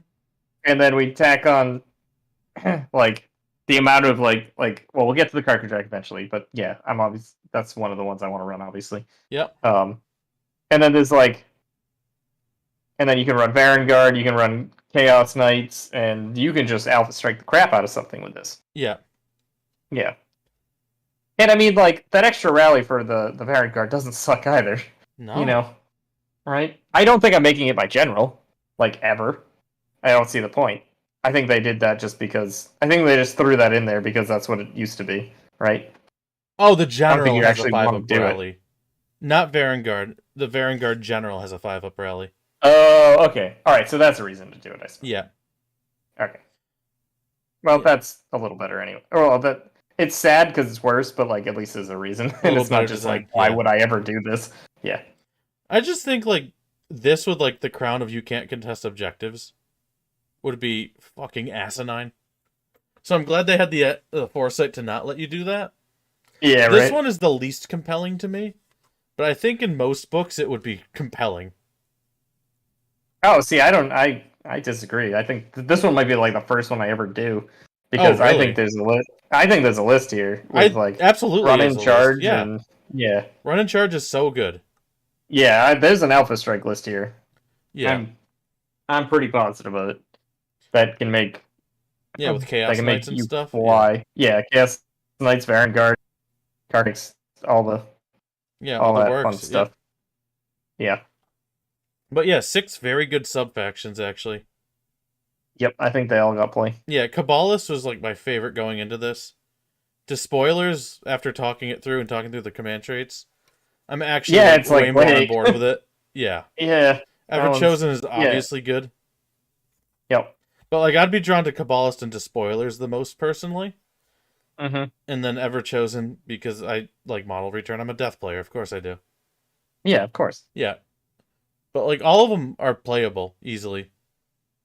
I honestly think you can run any of these and be very happy with it. Yeah, Okay, so what this book has done so far is have all playable factions, right? yeah, Like, normally it's like, okay, well, there's like, 3 junk options and like 2 like okay options and a good option, right? yeah. And maybe that exists, but it's not intuitively obvious which ones are which. Or it could be like Night Hunt, where like you have like a good one if you want to run this specific unit, Yeah. and 2 trash ones. Yeah. And like this book not only has a bunch of marks that all seem interesting to run for Yeah. different reasons. You also have all of these sub factions Mm-hmm. and The banners. all kinds of yeah. enhancements and like, oh my word. Yeah, there's a lot going on in the allegiance abilities. This book is insane. Yeah. Okay, so This is the longest we've ever taken on allegiance abilities. yeah, it's 920. Like what? Yeah. Yeah. All right. Overall, they're They- really good. They have a good spell lore. Yeah.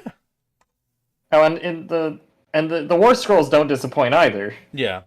I think what we're Yeah. gonna see though is a lot of the war scrolls are actually pretty expensive. Not that they're like too expensive for what they do.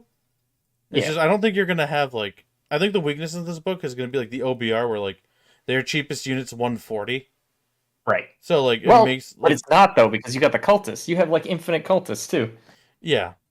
Different units. This, Okay, so maybe you're right. Yeah. I'll be honest. This book has just. It feels like you can craft this to be whatever you want. I Yeah. don't know. Let's get into the next bit. Yeah. And I guess the counterpoint to the cultist is like you can, but you have a lot of incentives to not run the cultist in a lot of these sub factions, Sure. That's true. which is interesting enough too. So But if they have good enough abilities on their own, I don't know. We'll see how it we'll have, goes. Yeah. Yep. Core battalions. So we have one that's like a hero, a war shrine optionally, 4 mandatory units, and 4 additional optional units, and it's 1 drop. I don't think these changed at all from the whatchamacallit. Oh, the white dwarf. Yeah, well, these are the white dwarf ones. Oh, okay. Yep. Did you like the white dwarf ones? Because I'm liking them. They're fine. All right, you like them. I like them. Perfect. Good The stuff. Vanguard one probably won't get used because I think you're running Vanguard as a block as a block now instead of like as multiple units. I think you're right. Oh. Unless There's you that really, I could see maybe like a Knights of the Empty Throne because they're battle line there, where like one of them is like the block of 6 with your general, and you have 2 minimums to just like run around. Sure, yeah. Maybe. Yeah, but okay. I don't love Yeah, it. maybe. And if you really want the unified with that, like that's kind of cool. Yeah. Or maybe there's a list where you just have entirely Vanguard and your general is your Vanguard, and you have nothing else other than You just have Vanguard. absolutely It's a nothing 1 else. drop. Yeah. Is I that don't a know, good though. list? Do you Probably not. I think you make that host of the Ever Chosen though, don't you? Well, you have to bring another hero and host. You don't. Well, I mean, you do at that point, I guess. But like, I think the 4-up rally on literally everything in your. Well, it's going to be anyway. I don't know. There's so much to play with here. Yeah. Okay. Yeah. I don't know, but I like the 1 drop a lot too. Yeah. It's only 1 hero, but it has so many units in it. Right. So Yep. whatever. Yeah. It's very interesting. I didn't really read these. I don't like these in general. You want to just skip them in the interest of time? I didn't read them at all either. Yep, All let's right. move on. Archeon. So the save's the same. 25 wounds. 5-up ward. The attacks are the same. Yeah, 5-up ward. He didn't have that before. Yeah, he used to have a 4-up to mortals. Yep. Now he just has a 5-up. And his and 6 is still do wounds back, right? Yep. Yep. Yep. Eye of Ed Sheeran is now the once per game 4-up in the cup, but it's revealed, so it's not in the cup. Yeah. Yep. So that's the you get to know the priority of the next turn. Yep. I'm glad they kept it to 3. Yeah. His choose one of his head's ability and get that effect. They just move those into 3 separate monsters actions, which I like. Technically Yeah, that's weaker, fine. but I like it. Yeah. It's cleaner. Yep. All right. His -1 bravery bubble is just a bubble of can't issue inspiring presence or a rally, which is way better And I gotta say, Yep. like, they did that in Giants, they did that in Nighthaunt. I really like the design of can't use Inspiring Presence over Bravery debuffs. Yes, because it's like bravery debuffs. If you can use inspiring presence, you can stack bravery debuffs as much as you want, and Yeah. then they're like, it doesn't matter. I Yeah. saved a command point. And then, like, you built your whole army to eat a command point on them. Which Right. meant a lot more in 2nd edition, honestly, but Yeah, not in this No. one so much. Yep. And I like the design of it, too, because, like, I feel like when you read a Can't Issue Inspiring Presence, you just picture, like, running into a group of Skaven and they all run away. oh yeah, just all of them run. And I don't think that happens even close to a lot of the time.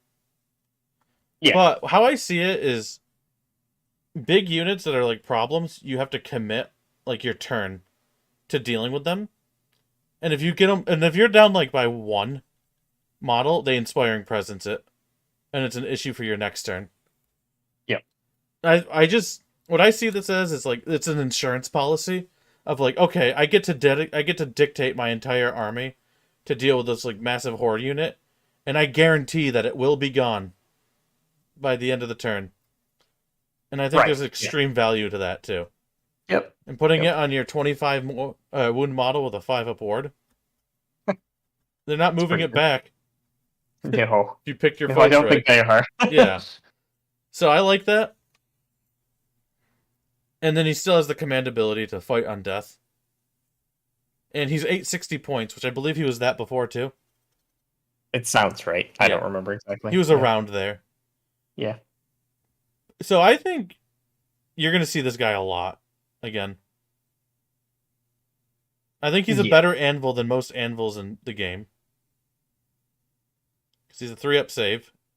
Yep. Yeah. His and let's not forget his monstrous claws got way better. Oh yeah, because they went from D6 damage to 5 damage. Yeah. Yeah, I forgot that. Yeah, that's so good. It's so funny to me that like it feels like 6 damage is a sacred number that they will not touch anywhere, except for like Yep. Spirit of Durthu for some reason. Yeah. I don't know why this little idiot with a big wooden sword gets 6 damage. I don't know what gym he went to get that kind of strength, but Seriously. yeah, I Yeah, like how that that being thing said- with 4 attacks is compared to the Dorgar. Okay. Yeah. That being said, though, Like, sure. He might be weaker overall, to be honest. you think so? In some ways, like without the host of the Everchosen like buffs that he could get before. Yeah. Like there are definitely like things that are worse. But I don't know. I think he's more versatile in more lists, which will make him more fun, if nothing else. And he's like Yeah. even better for like the other god armies and stuff like that too. Yeah, the reason why I really like him is because I think 25 wounds with a 5-up ward and like 3-up save. Oh, that's true. Like that might still just be better. Is, that ward is so good. Yeah, but like that's the equivalent, because like the problem with running these kind of things before is like A, objective grab, but B, like they're just way more fragile than what you could get for a unit at that point cost. Yeah. And I don't think that's true for him anymore, because you can save stack him, and he has a 5-up ward with that many wounds. That's And true. he's not even weak Yeah, to no. mortal wounds, because he has 25 mortal wounds. Like, it's gonna be easier to kill like a unit of 20 in Nighthaunt than it is to kill him, right? Yeah. Granted, No, it's you're much right. cheaper, but it's still like the durability of a full unit. Oh yeah. Yeah, you're right. Yeah, I just That ward is just like, oh my god. I think and he's you're got right. The more wounds ceiling is now. lower, but I think the floor is much higher. Yeah. Yeah. Like, I think you're definitely right. I think he struggles against Mega Gargants, and that's it. Yeah, because he can't insta slam, can he? He can't insta slam, and they have so many ways of dealing with monsters. Oh yeah. Yeah, they're just gonna suplex him into the middle and just gangbang him, Yeah, probably. which is sad. But like, Yeah. Well. he All needs right. he needs a weakness. Yeah, exactly. And I mean, maybe that'll be his downfall. Is that he's just too weak to Gargants. them? Yeah, We'll see. we'll see. It's possible that Baron Guard will pick up the pieces in that list and just like Yeah. fucking take one down a turn. I love him. This Archeon's so good. Oh yeah. I love the way There's it's no written, question about that. and I really want this 5-up ward change to just affect Nagash too. Yeah, Nagash just give it is to just Nagash. too. paper. Yeah. Yeah, Oh, anyway. Bellicor did not change. great. 355 points. And I think it's good to confirm that his really good control ability is still there, unchanged, Mm-hmm. as far as I can tell. Yeah, there might be some subtle Yeah. wording differences, but I wouldn't be able to spot them. Mm-hmm. But great. Okay, Eternus. The Blade of the First Prince is Archeon's... Or not Archeon, Bellicor's first mate, basically. He's a Chaos Lord on a horse, but like the better version of it. And he's got like a ham fist full of attacks. Like, it looks like 3, 3, 3, minus 2, 2. 6, 3, 3's minus 1, 1, and 3, 4, 3, minus 1, 1. So that's like some decent damage. Mm-hmm. Alright. If he's within 1 inch of a unit of Furies, you get an additional command point. Oh! I forgot to say, but host of the Legion of the First Prince, Furies become battle line. Which there might be value there too. Which is weird, but yeah. Yeah. Well, no, it's not that weird. It actually makes a lot of sense, but... Yeah. So you get an extra command point. On the charge, he gets strike first. And he has a way to return from the dead. Yes. Yeah. I think it's like a decent one too, right? If I At the end remember of right. the movement phase, if this unit has been slain, roll 3d6 and add 1 if Bellicor is in your army and on the battlefield. I think it's 2d6. Yeah, on a 2d. Okay, on a 2d6. And on a 9-up, you can set him up wholly outside of 9 inches. Is it a 9-up? I can't read Is that it- number. Yeah, I can't read that number. I think we might have seen that one actually. I think that one was in a Warhammer community post Yeah. about him. And I think the way that they balanced it is like it's an above 50% with Bellicor and a below 50% without Bellicor, which is cool. Oh yeah, it's probably an 8. Yeah, it's probably an 8. Yeah. Good. But the interesting thing about this, right, is it's not a once per battle you can attempt this, and it's like you get it or you don't on a dice roll, right? Yeah, Once he's dead, you get to just you get keep to roll. doing it. Yeah. And granted, there might not be many of them, but it's at least like a little more. Like if you lose him turn 1, right? Like it's not valuable for your opponent to be like, I'm gonna kill Eternus turn 1, Yeah. right? Because you're more likely to get him back, You know what? Fuck it. Screen with them. Right? Yeah. Does it say it can only happen once? No. Yeah, all wounds allocated. Yeah. Yeah, if you have him and Bellicor and it's like on a 7, like Screen. yeah, you're not gonna get it every time, but like But like if you can get it once per game reliably, which you can. yeah, which you can. You absolutely can. Yeah, like you charge in, you fight the fuck out of something you want to tie up, do some great Yeah. damage, he dies, they spend their turn dealing They with spent him. all- Yep. Yeah. And then he goes, "Oops, I'm back." Great.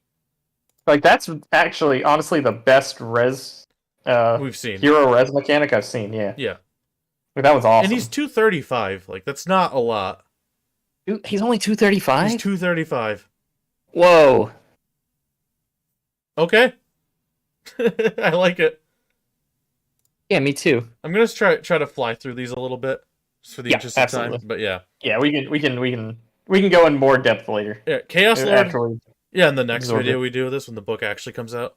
Exactly. Yeah. Okay.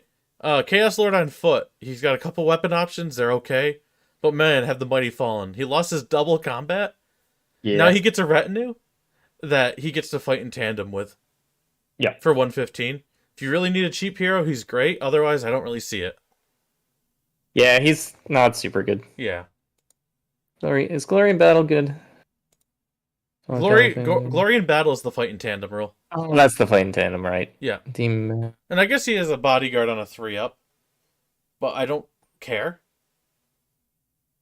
Yeah, because Because he's not doing well, anything. what they made the Chaos Lord is like the old school like hero can join The unit. a unit thing. Yeah, that's exactly. basically what he is. Actually, no, hang on. Let's not forget like Eye of the Gods stable though, for him, right? Yeah, so if you want cheap heroes, he's great. Yeah, so like he goes along with the retinue, takes the point, and maybe becomes Demon Prince, and is more likely to survive because he has the Bodyguard. whatchamacallit. Okay. Yeah. And if he's a Kabbalist, he's a wizard. Yes. Yes, he is. He's okay, right? He's Like, okay. He's gonna see Yeah. play, but I don't love him. Yeah, he's not like the ooh, I'm definitely bringing it Yeah, like every time guy that he was. I agree. But like maybe I don't know. We'll see. We'll see. I think there's a place for him, but I don't think it's every list. And I don't think it's close to every list either. Yeah. Alright, next one. It's the Chaos guy on the horsey. So 170. And so like everything with a shield, by the way, has a 5 ward to mortal wounds. Yeah, I that's don't want to pretty keep standard. reading that. Yeah. Yeah. That's basically an allegiance ability. And Yeah. let's see, what does he do? Chaos Lance, he gets an additional rend and damage on the charge. Or you can have a weapon that's the same attacks with 2 damage. So on the charge, yeah, so you have the grindy version, which is like round 1, 2 damage, or the charge. Round 2, 2 damage, goes to round 1, 1 damage. Anyway, strike fast. Yeah. Strike first effect applies to this unit if it made a charge move in the same turn. In addition, it can fight in tandem with a Chaos Knight, Chaos Chariot, Gorbeast Chariot. 170 points.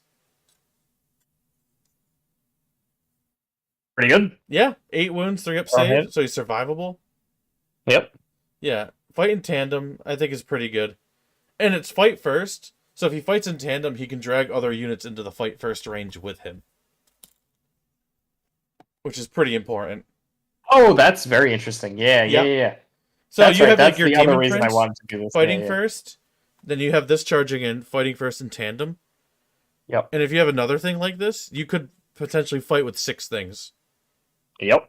Yeah, or like however many heroes you have. But if you only want him and the Demon Prince, And this is why I was talking about like running the whatchamacallit guys that you didn't like the sub faction the because the run and charge one. yeah, the the Knights of empty the throne. Empty Throne.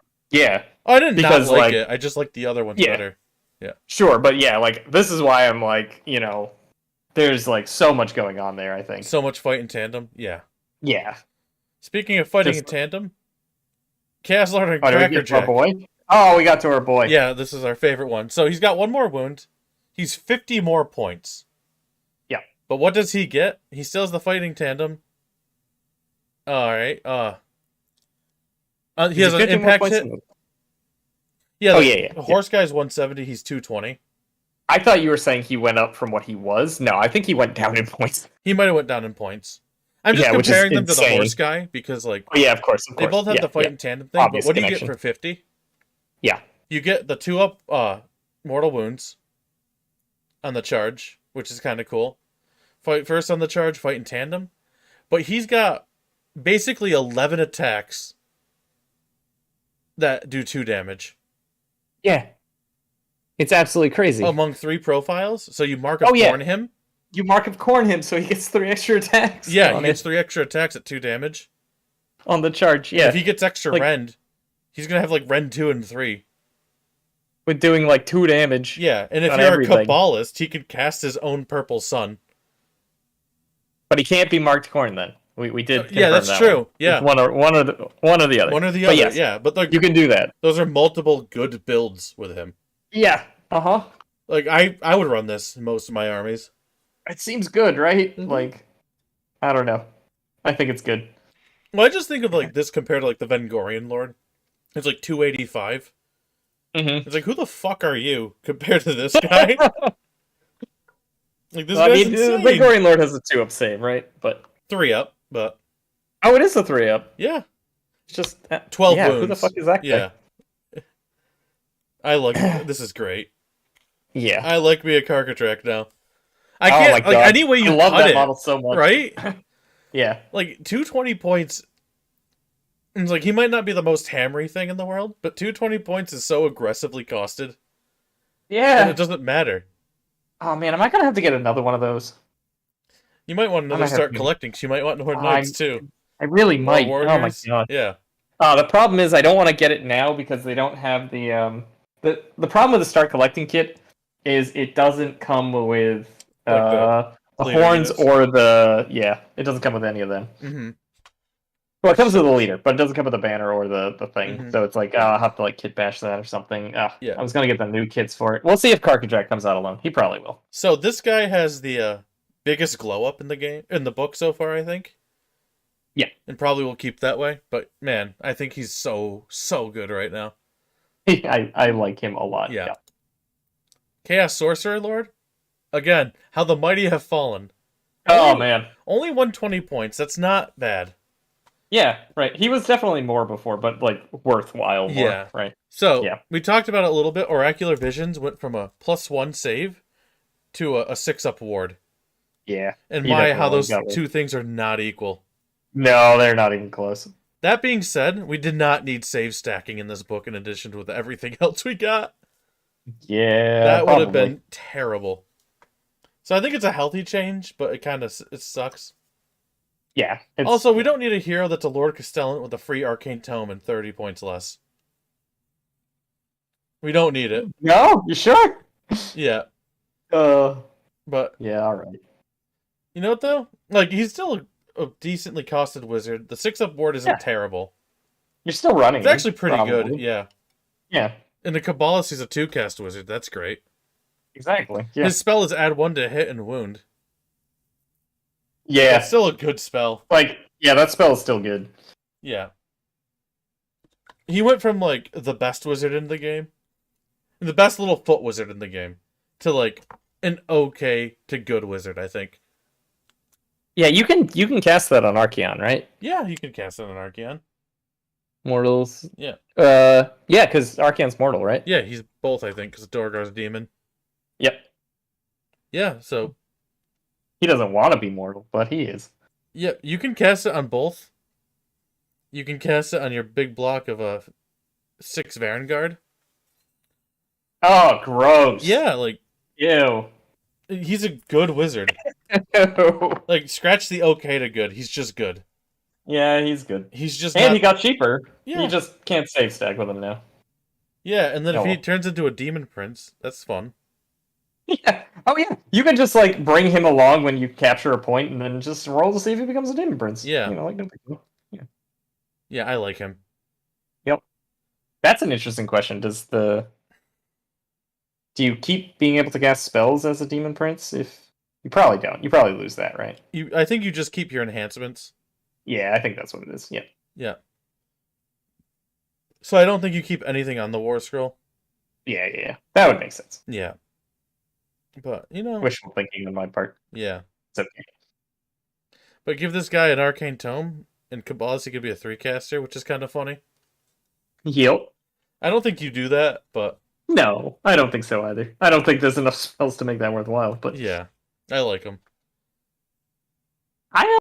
yeah. Nah, I'm not gonna try it. Probably. I'll let someone else play with that. So we didn't have the Chaos on Mana Core, or Chaos Lord on Mana Core, but we have the Chaos Sorcerer on Mana Core. Oh, that's interesting. Yeah, we don't, do we? Yeah. I forgot about. So I imagine both are still going to be in the army. We just didn't I leak can't one of them. imagine. Yeah. Yeah. So this guy had Well, the... we can actually find out. We have the Yeah. we have the what do you call it? The points. We do, yeah. Okay. That's true. I just forgot about that part of it. But anyway, yeah. So Oracular Vision, of course. Territorial Predator. He gets to add 1 to the damage characteristics with his Horned Fangs. If he's fighting a monster. So it's not even a monster in your interesting. territory anymore. It's just a monster. So that's nice. Yeah. And he's what? 5 attacks, 3s, 2s, -1/2 damage. They don't bracket anymore at all. No, that's pretty sweet. That's cool. Yeah. Okay, actually, I like this. That's pretty good damage for a monster.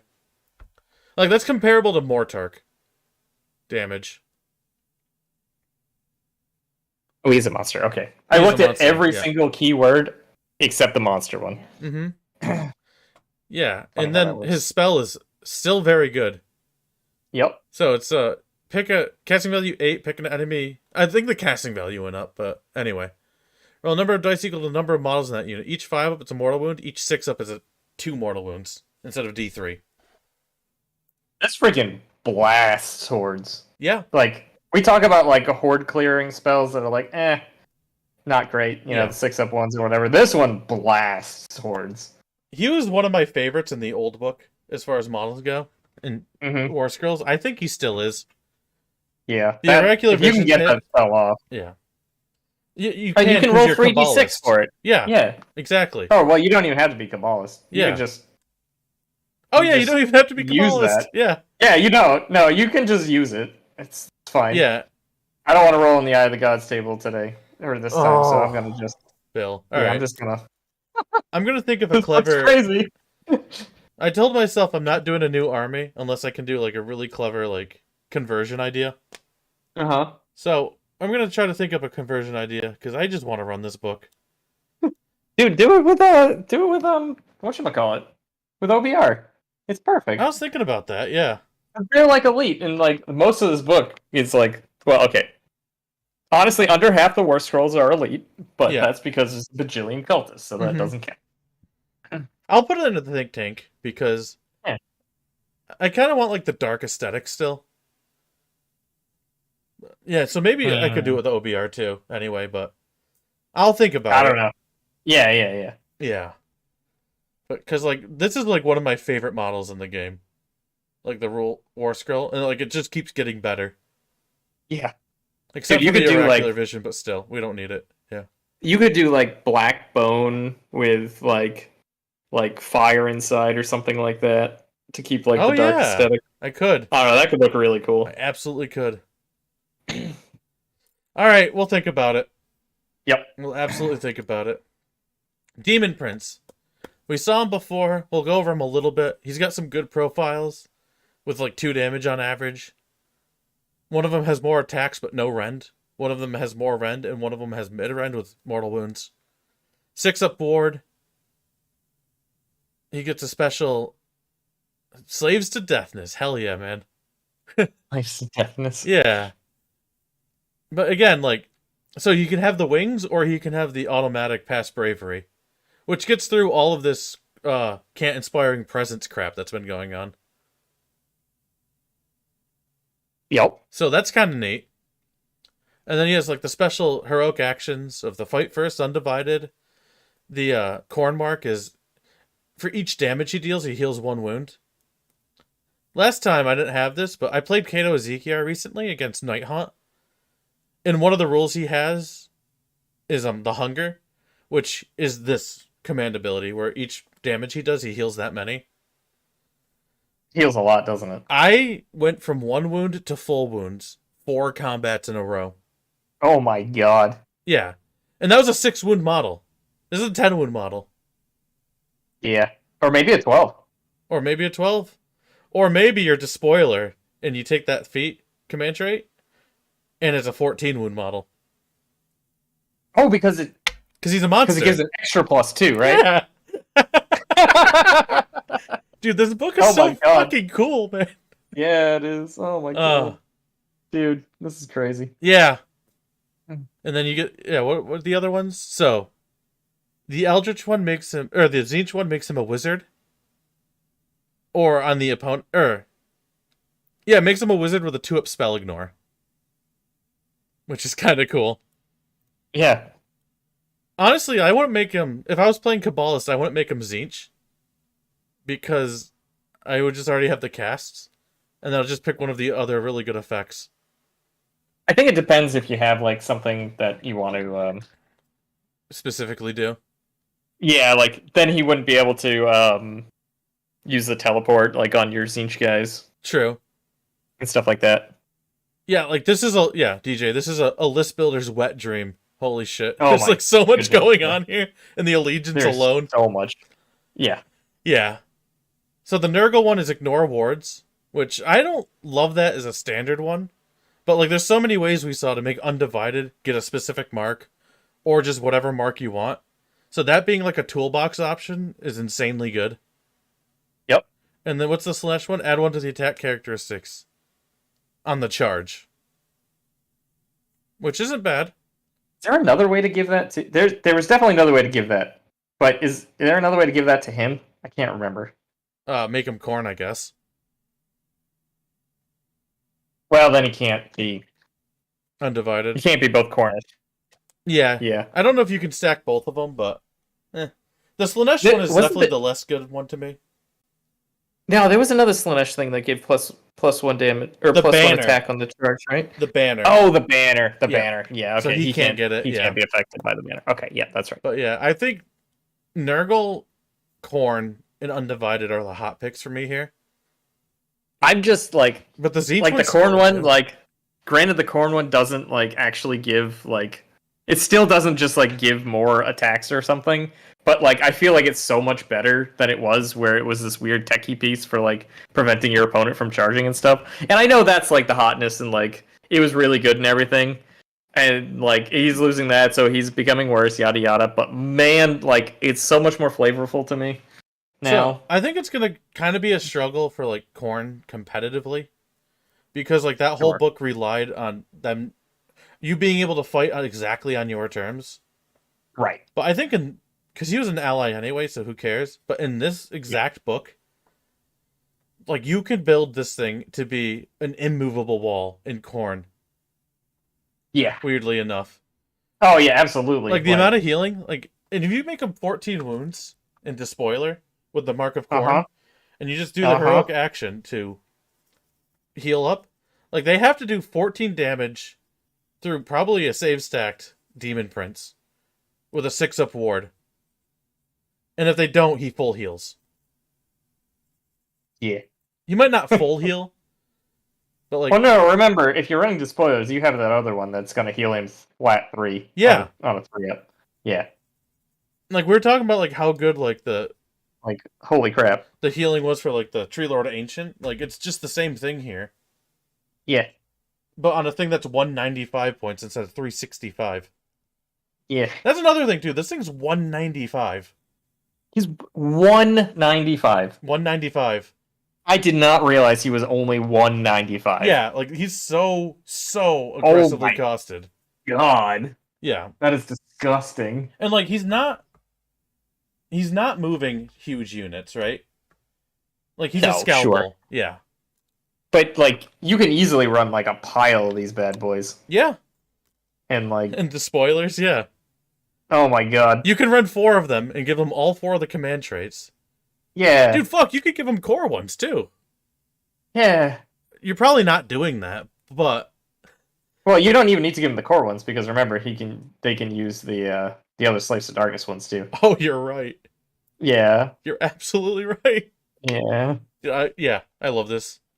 Dude, and like, this- good thing looks they so didn't keep crazy. like strike first on all of these, because then the list would Ah, just yeah. be 6 of these, Oh, yeah. Absolutely. It would. and now it's like 2 or Did it- 3 at most, which is Yeah. still a lot. Yeah. I guess the thing is with this being, like, their special abilities being, like, heroic actions, right? Like, Yeah. you can't use them all. But wait, isn't there one that you can use it in addition? Yeah, There is, right? yeah, will not be Oh, my denied. word. Yeah. Yeah. So, like, I like the idea that they put the really powerful ability on the heroic action. So you Yeah. have to, like, I- sacrifice stuff to get multiple of it, or just have one.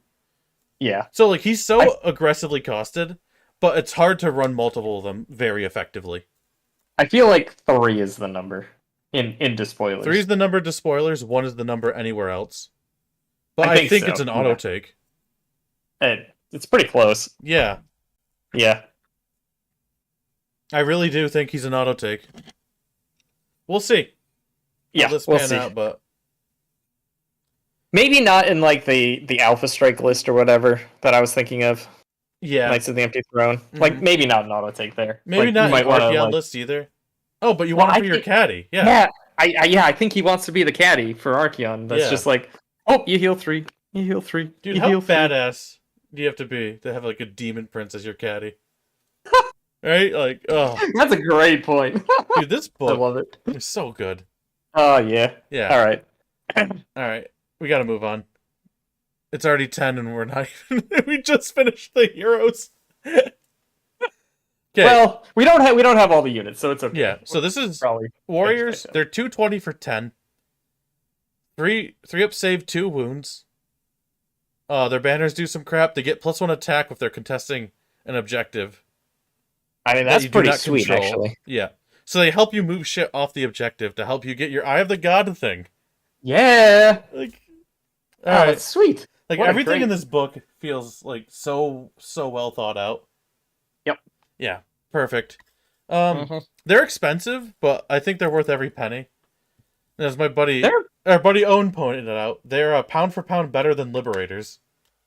yeah, they're pretty like wound efficient, right? Yeah, Like they're insanely wound that's- efficient. Yeah, that's just under a wound for 10 points, right? yeah. Which like once it gets over that is like where I usually start considering it like, like pretty Okay, wound efficient. Yeah, But they also have a 3-up save. yeah, Just normally. You can like they couldn't save stack before up to a 2-up. Now they can have a 2-up. yeah. Like how do you move these guys? Oh, and by the way, they Mortal got that wounds, I guess. rend. Like Oh, they holy have crap. rend. Yeah, Yeah, they got a rend. They got a bit of rend too. dude. so now Thank they're God gonna they hit don't have stuff. 2-inch range. Yeah, Oh my god. Yeah. All right. You're right. These guys don't need it. they don't need it. They're a wall. That's their purpose. Yeah, they're definitely But- well. I think the weakness is that they're units of 10. Weirdly enough, because I don't think you ever run a unit of 30 because that's just too much. And like No, I don't Liberators think so, have the yeah. advantage of just being units of 5 and being able to go anywhere they want. Yep. Like these can't move other than moving, and they're move 5, so they're slow. Yep. But they hold. Oh, but they hold. But they hold. They hold. They're a great unit. Yeah. So which marks best for them? Nurgle, -1 to wound them. But do they need that? Like they are already so resilient. So if we're in a world where we have to take out Gargants a turn, right? Yeah, that's only one army that they're fighting though, right? Yeah. Yeah, so do you think Khorne still? And get up to 4 attacks if you're trying to take an objective? Ooh. You charge onto the objective with 4 attacks with these guys Yeah. and have them be super resilient? I like that. Oh, and they'd get impact damage, or you could give them impact damage too. Which Yeah. isn't too much, but like it's something. Yeah. And that's an instance where you could do that in addition. Yep. So you can charge them into some dicey situations and just be like, it'll be fine. Yeah. DJ, I'm impressed too with how everything feels good, including the sub factions, which usually aren't all good. Yeah. And we have a lot Yeah. of really good artifacts. I think we have one artifact that's like a clear step above the rest here. But like Yeah. the rest of them are good. Yeah. Dude, you know what? No, I think that helm, right? Mm-hmm. The crown. I think it's the crown, right? Yeah, it's the crown. Yeah. Yeah. Crown of the Oppressor, I think. Yeah. I mean, you run these guys with the in tandem Chaos Lord, who has the crown. He can dish out damage, not take as much back because of bodyguard. I think the Chaos Lord might got a be place. pretty okay with Yeah. with doing that. He's got a And then place. he's got a better chance of becoming a demon prince too. Yeah. So maybe like you just it. do them undivided, I guess. I don't know. Maybe you do. I don't know. We'll find out. Maybe This all book's 3 gonna have are a lot of good. stuff. Yeah. Yeah. Alright, Chaos Knights. They're warriors on a horse, basically. Yeah. The Curse Flare went from D6 attacks to 6 attacks. Thank Christ. Did it really? Yep. Oh my god, I didn't notice that. Yeah. Fuck, I didn't model one of those. Now Damn you it. might. Alright, yeah. I'm gonna have to. Yeah. So, and then they have a rule called Riders of Doom, which they have bonds of battle if they have the spears. Oh, yeah, that's right. Weirdly enough. Oh, yeah, and right, that's another reason to make the Alstrade list because you can put these in units of 10 and have Yeah. that and just go bunk, thing die. Yeah. I think in with every the Karkadrak. Oh my god. in most other books, I think this unit's a little overcosted, but in this book, with how many ways you can get them to fight first on tandem, Yeah. they are perfectly costed. Yeah, because you get a strike for. Oh my god, you're gonna be able to Yeah. just delete things. So they're not like insane damage, but they No. shouldn't be. But they're so like they're better than they were though. Like they basically, I'm glad they combined the whatchamacallit. They combined the lance and the sword, right? Yeah. Into one. So like there's not like the sword option anymore. Yeah, so But we they- have like a they short gave the weapon and a extra long attack. weapon. Yeah. Yeah, they gave the extra attack to the Curse Knight. I'm still sad that it's a 4-up to hit. Like, Yeah. not a fan there, but it is what it is. I think it's okay when you can build a whole army that strikes first in this book. Yeah. Yeah. They're a support piece.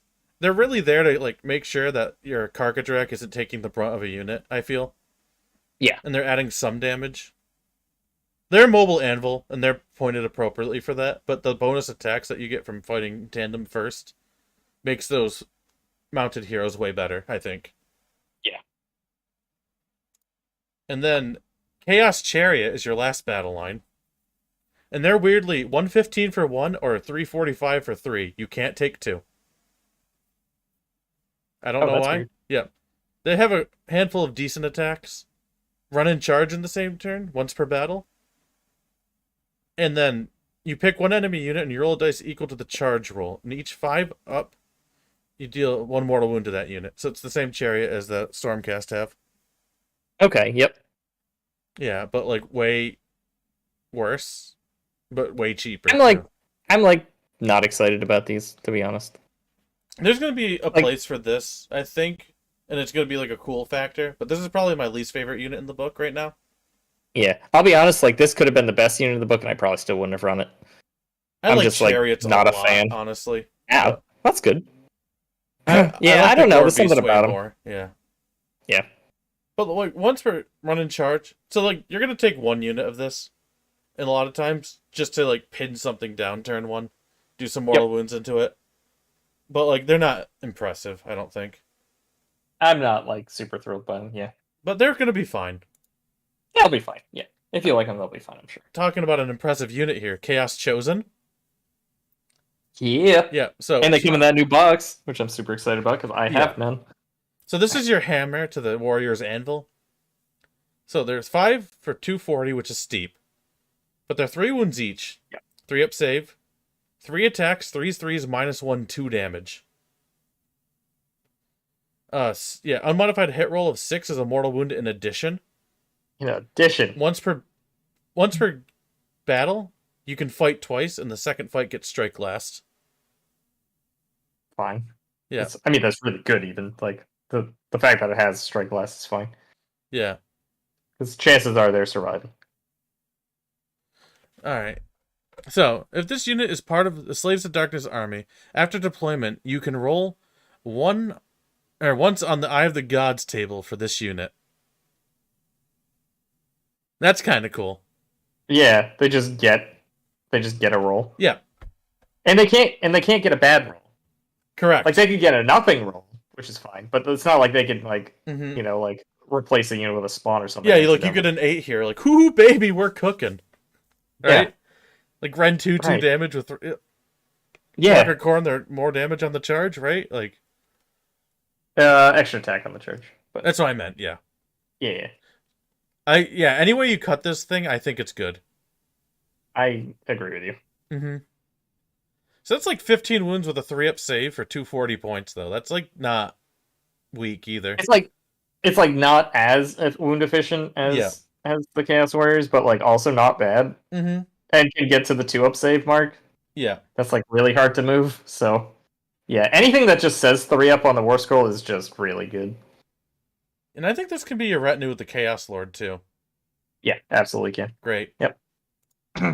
Gorby's Chariot, one of my new favorite War Scrolls in this book. All right. So, their thing is, they're still 115 for 1 or 345 for 3. So, at the end of combat, if this unit made a charge this turn, it can make a normal move, even if it's within 3 inches of enemy units, and across other models with the wound characteristic of 4 or less in the same manner as a model that can fly. And they can land in combat with a different unit. And each thing Does it say they can land in combat? Yes. Okay. All right. Yeah. Oh, actually, does it? No, it doesn't. You're right. Okay. So that's the interesting thing to me because a normal move means you can't be in combat. You're right. Okay, so you have to retreat with them. And I think is that what it's saying though? Because it says normal move, not retreat move, which is weird. Like I don't know. Yes. So I think that needs an FAQ. no, it's going Unless to it's work the something way else, the Blood Knights do. Where Okay. where it's a normal move out of combat. So it would follow the same rules as a normal move, where you have to end outside of 3 inches of other things. Okay. All right. But you get to move, and then you can still charge later. But I guess it's at the end of the turn, that's so the it doesn't difference. matter. Yeah. Oh sure. Yeah. But anyway, so basically, you run in, you charge, you fight, and then at the end of combat, you move out. You run over them a tiny bit and deal on a 3-up D6 mortal wounds. It's D6 mortal wounds. On a 3-up D6. Oh yeah, that's Not that for is the what that unit, says. for each model in the unit. So if you have a unit of 3, you roll 3 dice, and each 3-up is a D6 mortal wounds. Oh my god. Okay. Right? Yeah, I see something. There's value something here. there. Yeah. There's value there. Yeah, all right. And this can run in charge in your Knights of the Empty Throne. Yeah. Oh yeah. Or Beast Lynette Yeah. can run in charge. It counts as a mount. Yep. This is a heavily kit bashed creature, though. Yeah. My word. I'm gonna. Yeah, I'll have to do something fun for that one. I think I have one or two, but Mhm. like I'm gonna have to do something different. But I see huge value here with the repositioning and the damage that it can do. Yeah. And it's like Mhm. at the end of combat, if it made a charge. It's not even like once per game. Wow. Yeah. Yeah. All right. This. Yeah, I might have to run some of these. Mhm. Yeah. Alfred? That. Oh, go ahead. Wow. Okay. No. It's all good. Yeah, they're good. I like that. Yeah. Yeah. I'm just trying to wrap it up here. Oh yeah, of course. We're Ogre already past Theridins, two. we already did these. They're basically annihilators. But With just a cheaper worse save. and a worse save. But they're 190 worse for saving. 3. Yeah. So the damage is the same, but they're easier to kill and they're cheaper. And if you have Myrmidon as a general, they're battle line. It's cool. No, Yeah. lies. Each Elgrid Myrmidon in your army, you can bring one of these as a battle line. Oh, that's even better. Yep, I like that. I like it a lot too. You take the might hammers, be I think, something every here. time. We'll see. Yeah, you take the 2-handed weapon every time, I think, over I think the so. weapon and shield, because they're not going to survive with a 4-up save anyway. I don't think so. Yeah. Yeah. The damage is real. 3 damage. They're great. +1 attack on the charge with market corn. Yep. It's like a definite thing. Mm-hmm. But they're Ah, going to we'll have see. to slide the fuck over because we're talking about Varangard. So So the +1 Yeah, damage let's on the charge with that circle is rolled into the that War Scrolls. Yeah. Their ensorcelled weapons went from 6 attacks to 5 attacks, though. But you're Corn, so you'll get it back on the charge. Oh, I didn't notice that. Okay. Yeah. So they did get a little worse. All It's right. so funny All right. because I was That's talking to the Discord and I noticed that, but I didn't notice the damage went up to 2. fine. Yeah. So I was It's like, oh, they got a nerf. little worse. But they're still good. No. And like, nope, they got extra damage. Yeah, they got an extra damage. And they get the fight twice. And I think they get... Yeah, I don't think they get to strike last either with this fight twice. You just pick them again. Yes. Is how it worked. And it's before. once per I think battle, it's yep. still- Yeah. But you once don't per get the battle. fight... Yeah, you don't get the fight last on that, which is good. It's your turn to pick. Yeah, it's the same. Yep. And increase the rend of the spears by 1 on the charge, so they can be rend 3 on the charge. That's pretty good. Well, it's pretty good, except it has 2 less attacks for the same damage Yeah, output. I mean, like, it depends. Like, all the weapons seem Kinda usable weird. to me, actually. Is all I'm saying. Yeah. Oh, yeah. I guess actually with ensorcelled weapons, if you want to run, it's harder to run them in a block of 6 Yeah. because they only have 1 inch range there. Okay, Mm-hmm. that's something. But any way you cut it, I think the weapons are pretty equivalent. You just pick your favorite, for whatever reason. And they're just 290 for 3. I don't know. I was thinking that wasn't the case. Hang on. That the weapons Mhm. aren't pretty close. Yeah, I don't think the Demon Forge blade is worth a damn comparatively. On a 6 to Well, hit, it's it's an all extra mortal wounds. rend, I guess. It does have an extra rend too. I don't know. Yeah. Maybe not. I don't know. I don't hate it. Yeah. Yeah, I'm still gonna probably run ensorcelled weapons, but Mm-hmm. All right, yeah, there's probably a clear winner, but I think everything is viable. That's a good way to Sure, put it, yeah, DJ. Yeah. Yeah. I like the spears for reinforcing purposes, and then like the Rend 3 on the charge is pretty big. But I think the weapons are probably super good too. I think it depends on. The ensorcelled Yeah. weapons, yeah. I don't know. You built yours ensorcelled, so you're probably running yours as ensorcelled, huh? Yeah, probably. All right. Anyway, you cut these, they're fantastic. Yep. They're a little pricey, so your wound count's going to be pretty low with these if you have a Yeah. ton of them. So that's why I Yeah. think 1 reinforce is the way to go here, because I think you still want wounds, but we'll see. Yeah, and that is an argument for the spears too. Like, Yeah. yeah, with the if you want it reinforced. Yeah, I think you just build the one you think looks cool and you tell your opponent what they are. Absolutely. Yeah. Warshrine. 185 points, 4 up save, 14 wounds. He's a priest and a totem, not a monster. So yeah, he has an aura of 6 up ward with an 18, and that degrades. A decent amount of decent attacks. They're not amazing, but they're pretty good. Christ, I can't read any of those prayers. You know what? Let's do this one when we get back to when we get the book for real. I like that idea because I think the prayers are mostly the same. Yeah, and like we're not gonna catch the nuance here right now. I don't. We're not gonna catch the nuance, and I think Yeah. all the prayers are good. Yeah. Like, If you can love read this it, thing. fantastic. Yeah, and we'll keep it Go here for nuts. just a second in case you're taking screenshots. Well, they can And- pause. Yeah, they can pause. Good. Yep. All right. Points. And I They can pause and rewind. yeah, and then here you can pause, rewind. That's the first page, and that's the second page, and Oh you my can God, bring look at all of pages. the marked gods and Beasts of Chaos as allies. So there's a lot of things we didn't cover because we don't have them, like Raptrix. We don't have the Mind Stealer Sphinx. We don't have the Furies, the Femorid Crusher, the Chaos Spawn.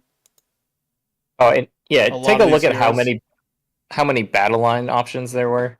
Yeah, Like when you said the last battle option line, I kind of chuckled to myself because I remembered the back where it was just like battle line for the first I like guess meant the 15 last things. one we're covering, but yeah, Yeah. But it was like, oh my god. yeah, there's so all many. the Straight battle line, just every one of them.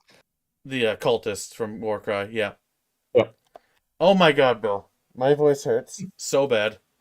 All right, well, we should get out of here. Yeah. But yeah, needless to say, this book looks absolutely fantastic, and I'm So, so excited to play We'll it. cover. How do we want to do this? We'll cover the rest of the units next time when the book actually comes out, Yep. and I think I'll try to find a way to like paraphrase the rest of the stuff very quickly. 'Cause Yeah. I don't think we We need have to redo a- allegiance abilities and stuff.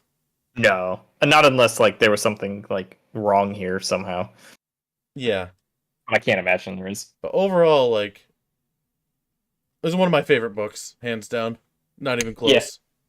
Yeah, this book seems It's amazing, geniusly absolutely designed. amazing. Yeah, Mm-hmm. I'm glad we got to do this. Yeah, Yeah, and next week we might do Gargants. We'll see. I think we probably should. We Well, probably why don't we should. just plan on it? Yeah, let's just plan on it. Okay.